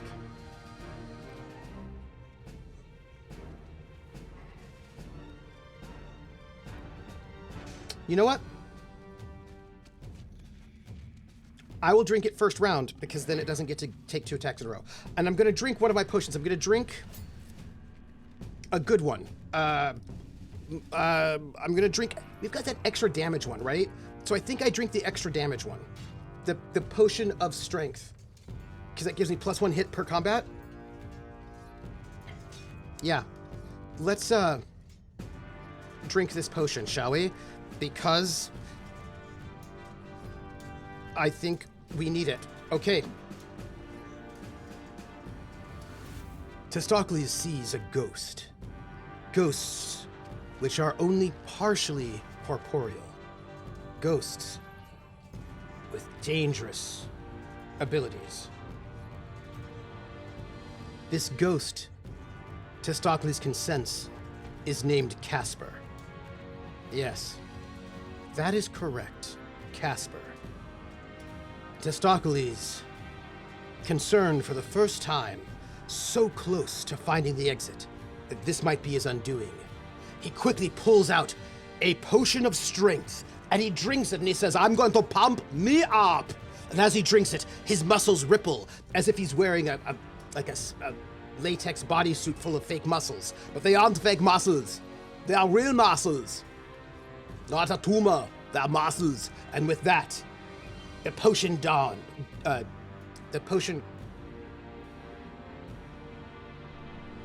quaffed.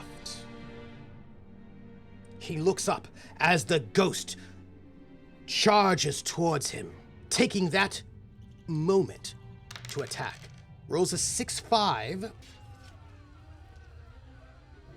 The ghost has 2 shift. Is that even true? Why? I don't believe it. It does. It has 2 shift. That's fine. With the 2 shift, we absolutely can hit. We absolutely can hit the ghost. This can take us to a 5-4, and we can interrupt. The ghost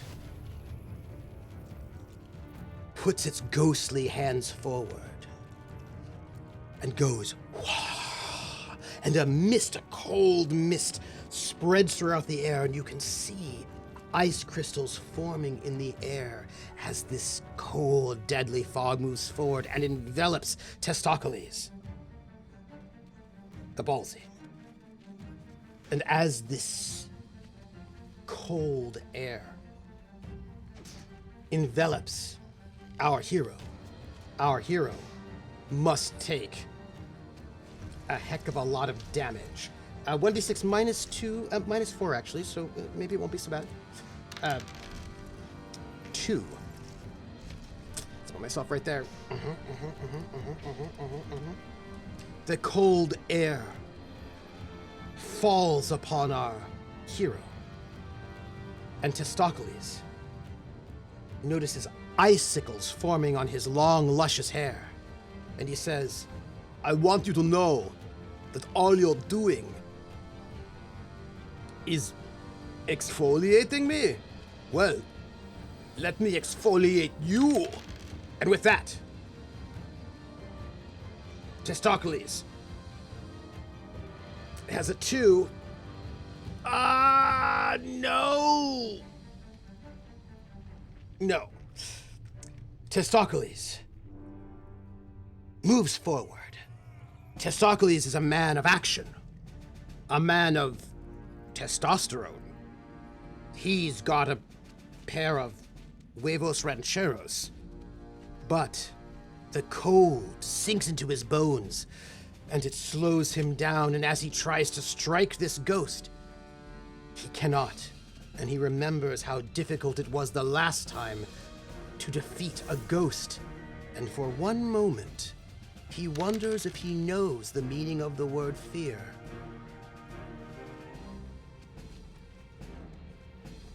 And as he ponders, the ghost lets forth a cold mist once again. Just like the movie The Fog with Adrian Barbeau, in the mist there is only death, and perhaps also pirates. It's a little unclear about how that worked, but it was fine. And little by little, more of Testaklees' strength is sapped. Testaklees, however, is not daunted. He, still brave, still bold, still uncertain what the word fear means because he never really studied that in school. He will not be defeated. And with that, he will shift that 3 up to a 4. He swings his, knobby-headed mace. And he swings with all of his might. He gets a +1 to this roll. So that'll be a 1d +5. And he says, "Hey, you! I need to tell you something. What I want to tell you is you've got real bad breath." And with that, he swings the knobby-headed mace. And he swings it, and it finds purchase. It doesn't do as much damage as he would like. It goes through parts of the ghost's body. But it does connect. And it connects strongly and boldly. Did we put the treasure in there, by the way? Maybe we did, maybe we didn't. We'll find out later. The ghost, however, is not done with Testaklees. The ghost...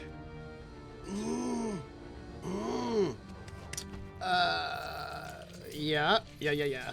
The ghost floats through the space, reaching out to touch someone with death. Perhaps Testaklees' jerkin will protect him in this moment. We shall see. Still, the unearthly, unholy, very nipply cold chills Testaklees to the bone. Now here we are, going further, the energy being sapped. Can Testaklees end this now, before it's too late? Or will he fall to this ghost of Casper, this ghost who is in no way friendly? He rolls a 1 and a 3, which he has the bonus momentum, the bonus shift. He can spend 2 to take the 1 to a 3, and 1 to take the 3 down to a 2. He is swinging for all of his might at this moment.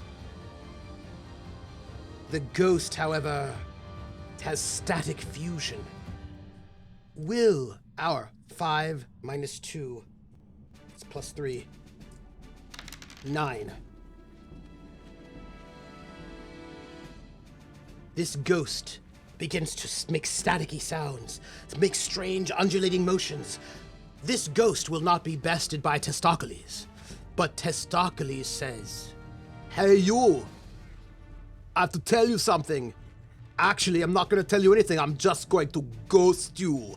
And with that, Testaklees, taking his knobby-headed mace, swings hard, heavy, long, repeatedly. He pounds upon this ghost. And the ghost dissipates into a mass of quivering ectoplasm. And the ghost is vanquished. That's my impression of the World of Warcraft ghosts, if you remember them. Because they would do that. And let's just take that 85 XP, if you don't mind. Y'all, we're finishing this level. And I believe that the ghost has treasure, and I do not believe he wrote it down. That's fine. We will do that later. But this is a level 3 creature. Let's choose it, and let's grab the ghost. There. No treasure. What? Fine. It's fine. It's fine. I don't care. But we do get to roll on our loot table. There, Testaklees sits in the strange, cold crypt, alone. Only the remnants, the echoes of this ghost. He begins to search. Perchance he will find something that makes it worth his while. Oh, that's not bad. Oh, as he searches, he finds a piece of armor, well preserved, lies in a corner of this cold crypt. And I don't know if you know this, but I'm going to roll on the armor table to find out what it is. And it is an armor table. It says there that roll on the armor 2 table, which I am prepared to do. It's on page 15. Armor 2.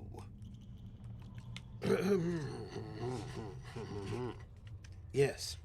As Testaklees peers into the darkness to see what sort of glinting thing this is, Armor 2 table. He noticed a hide doublet. A doublet made of hide. Hide is interesting. It is, after all, more barbarian-esque. A hide doublet. He takes it. He notes it. And we, my friends, are going to just have a quick look to see whether the hide doublet is better than what we're currently wearing, which is a leather jerkin. I think it might be better. It's Naga hide. I thought it was a hide the doublet. Yes. Come here, just the Testaklees.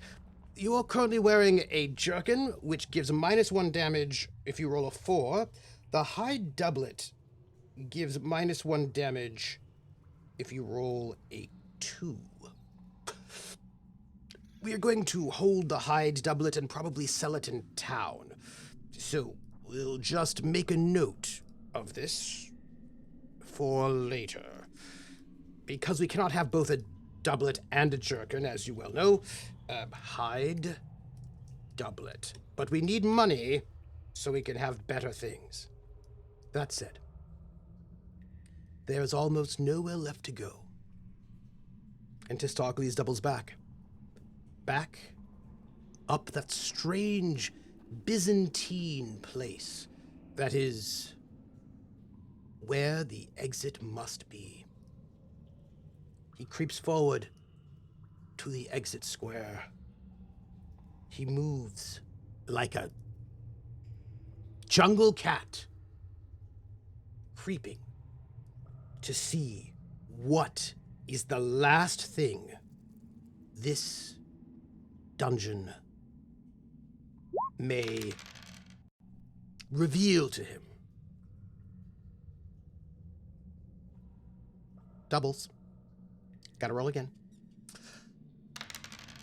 6, 6. 1, 2, 3, 4, 5, 6. 1, 2, 3, 4. There you go, everybody. This is it. This is our last room. And let's draw it here. You know what? We probably should have gone to town at some point in time, but we didn't. So, yeah. What room is this going to be? This is everybody, the cheat is to the limit. And I don't think we're going to have any exits here, really, so let's not worry about that. 1, 2, 3, 4, 5, 6. And 1, 2, 3, 4. We can only go up here because that is our limit. And I don't think we can really get a functioning room there, so we're not going to put one. So I think this is it. This is our last room. Before we resolve this last room, because Trick or Treat may be here at some point, let us resolve this, the one place we have not explored, which is this area right here. What we're going to do is, because if it came out here, oops, excuse me, do not want that. If this came out to here, this exit square, and then we get another exit square here, this is going to give us such a small space, it probably wouldn't give us much of anything. So I think what we'll do is we'll make this a dead end. Yeah. This is it, everybody. It's been an honor. We enter the room, the final room. It's a 3-2.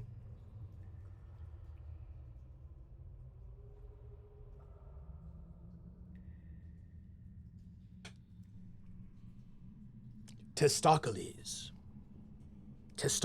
the Ballsy steps into the final room of the crypt.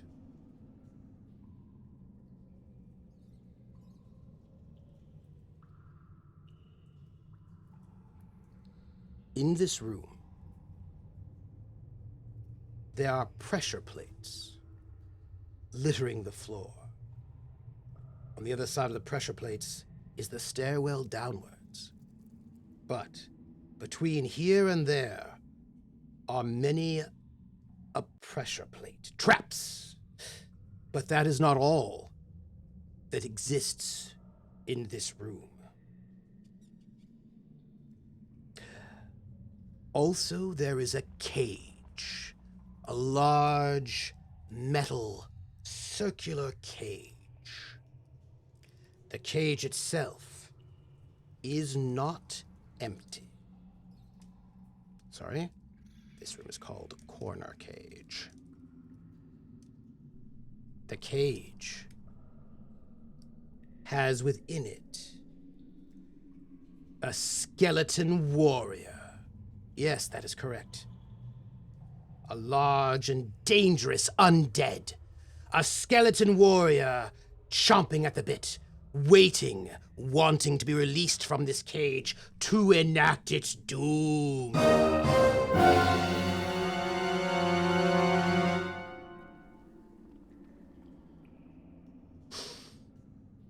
I must make a precision check, or actually stand on one of the pressure plates, and the cage opens, and I must fight the foe. But before we do, I want a donut, but I don't have one, and so I must survive somehow. What I will do is make the stairwell. Let's have our stairwell be here, because I think this is delightful. There. And then here. And then here. Oops. And then there. There we go. That's our stairwell. Yeah. Yep. That's our stairwell. I'm going to just move it over just a little bit so that we can make one more little stairwell line, because I feel like it. There we go. There's our stairwell.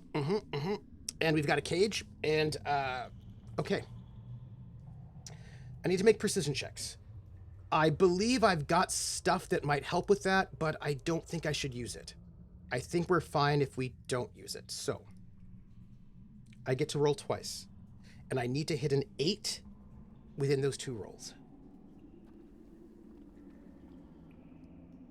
Testaklees the Ballsy steps gingerly into this room. Pressure plate here, pressure plate there. The flickering of torches making the room seem strange and unfamiliar. Will he be able to maneuver through this space, precision +2, without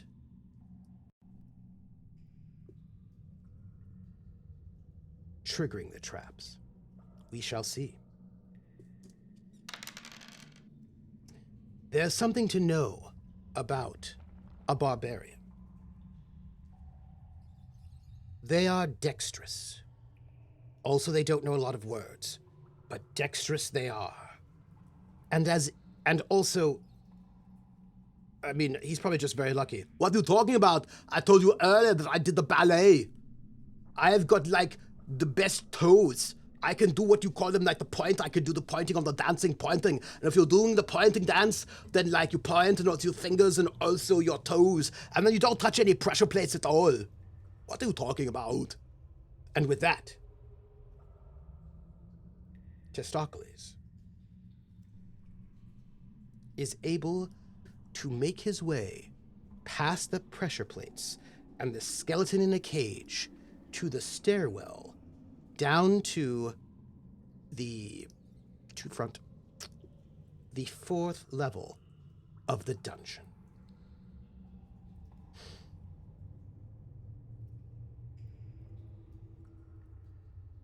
We cannot end yet. You're going to, but we cannot because I have some questions to ask you. First off, we do need to be official on our getting to the end of the level because we have some choices we have to do. So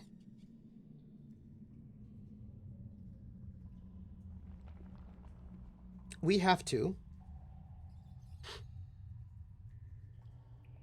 wait. Okay. Between levels, we must stop on the stairs and eat a ration to build our strength for the fight ahead. If we don't have rations, bad things happen to us. Really bad things, however, we do have rations. I am pretty certain about it. I've seen it. Rations. We have 5 rations. We also have dried pumpkin seeds, a slice of cheese. We have mushrooms. If we have 4 types of food, we can make our own rations. But I think we just use the rations for the moment because, well, basically, so we might need the food for other things. So we will eat. We will eat. Yeah,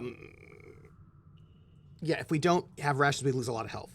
Rations do not count as large items. They have their own and have their own section in the character sheet. That's great. So we do that. We rest on the stairs.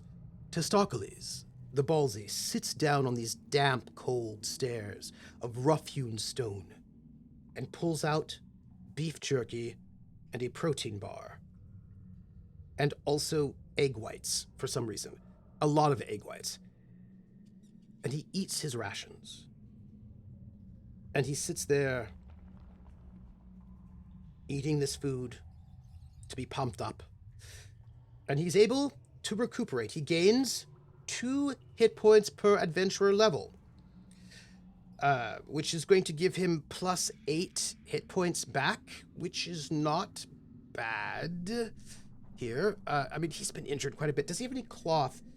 He does have cloth. You remember that old cloak that we had? We had 2 of them, right? That second old cloak, he's going to rip it up to make bandages, which will allow him to gain an additional 2 hit points. We're going to sort of...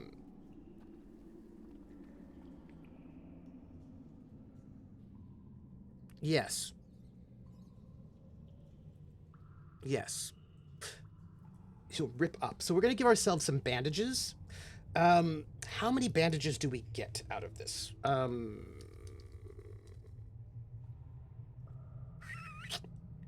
Well,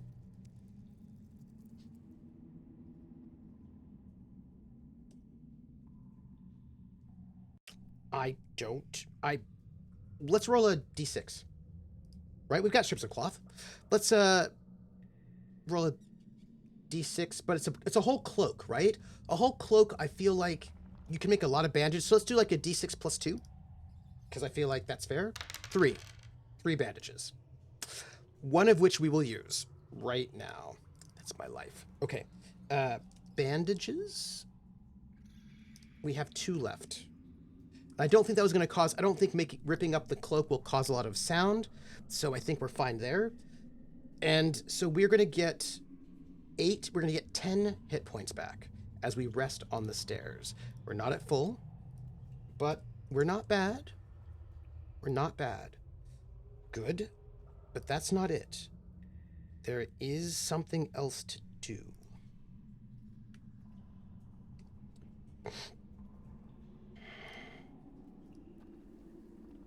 We've rested. You will naturally enter the next level by the stairs you came down. Draw the stairs in the middle of an outer boundary and then an exit square. Then roll for the entrance room as you did. And there are no encounters in the first room, and there are always 3 archway exits. So, my friends, here, we've not had any zombies or a male prisoner, so I think we're good. We have this religious... We should probably go to town.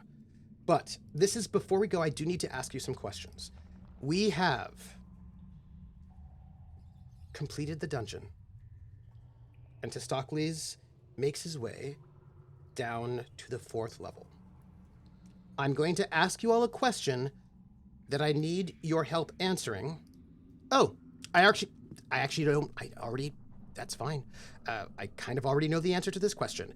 Our level 4 dungeon is a 30 by 30 dungeon. Where should we start? They said in the middle.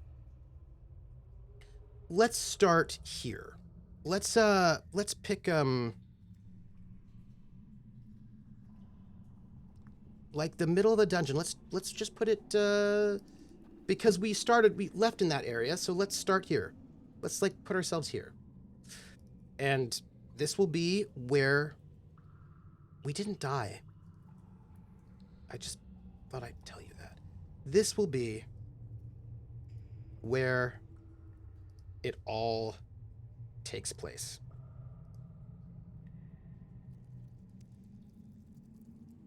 And this is level 4.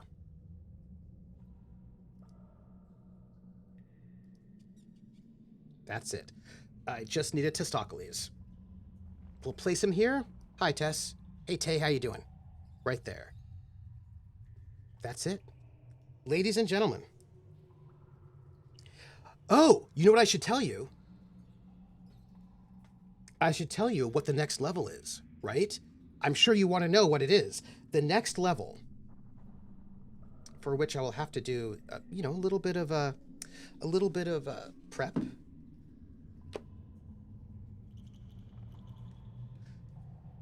So, please join me next week, your narrator, and me, Testaklees, for, well, level 4, The Haunted. Everybody, that's it. That was our session. That was it. That was the whole thing. So that was exciting. That was exciting to me. We got, like, armor. We probably should go to town. We probably should have tried to go to town before we went down to the 4th level of the dungeon, but that was our bad. That was us. So let me see. What can I tell you? I'm going to tell you a couple of things. One of the things I'm going to tell you is I'm torn. We may not do 2d6 dungeon next week. I don't know if we will or not. And the reason why I say that is because we probably need more than one session to clear level 4.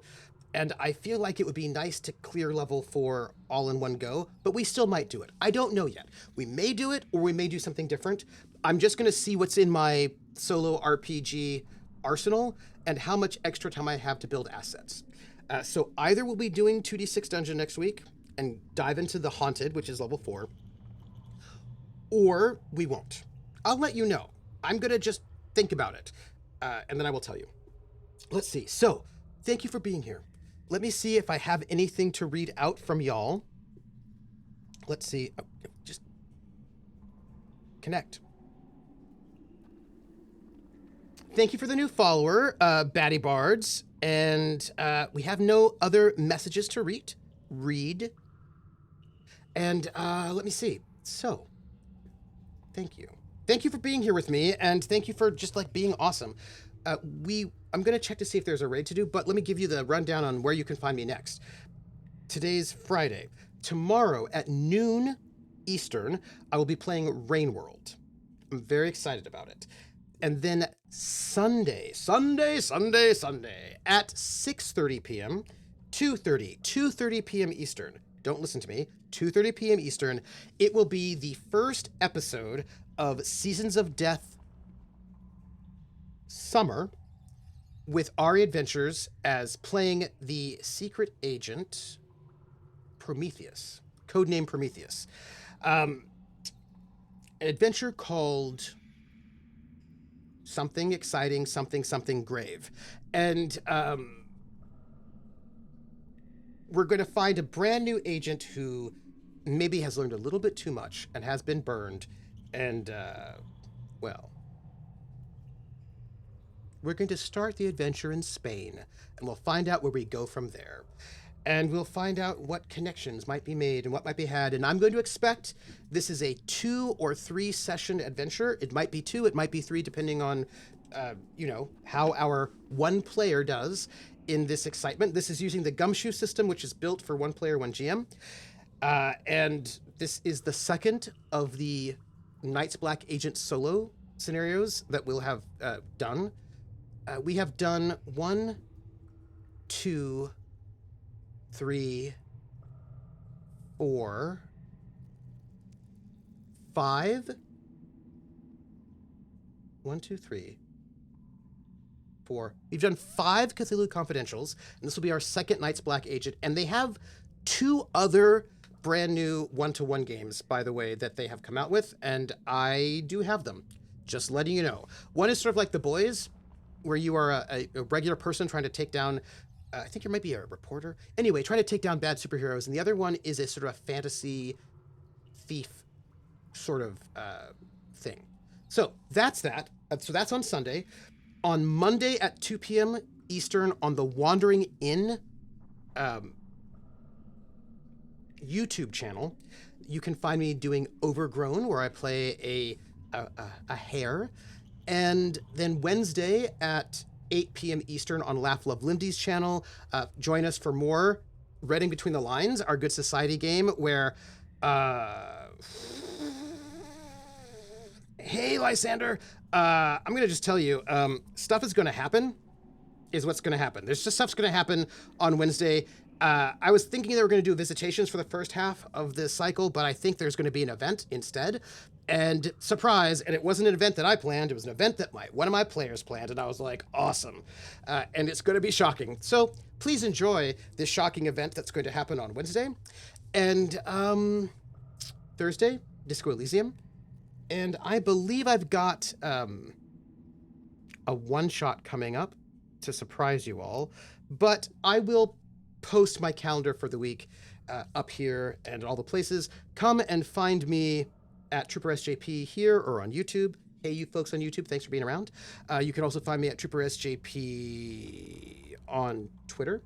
You can find me at Academic Foxhole on Fourth Wall, on Bluesky, and of course, Academic Foxhole is the Patreon that goes to pay for the casts.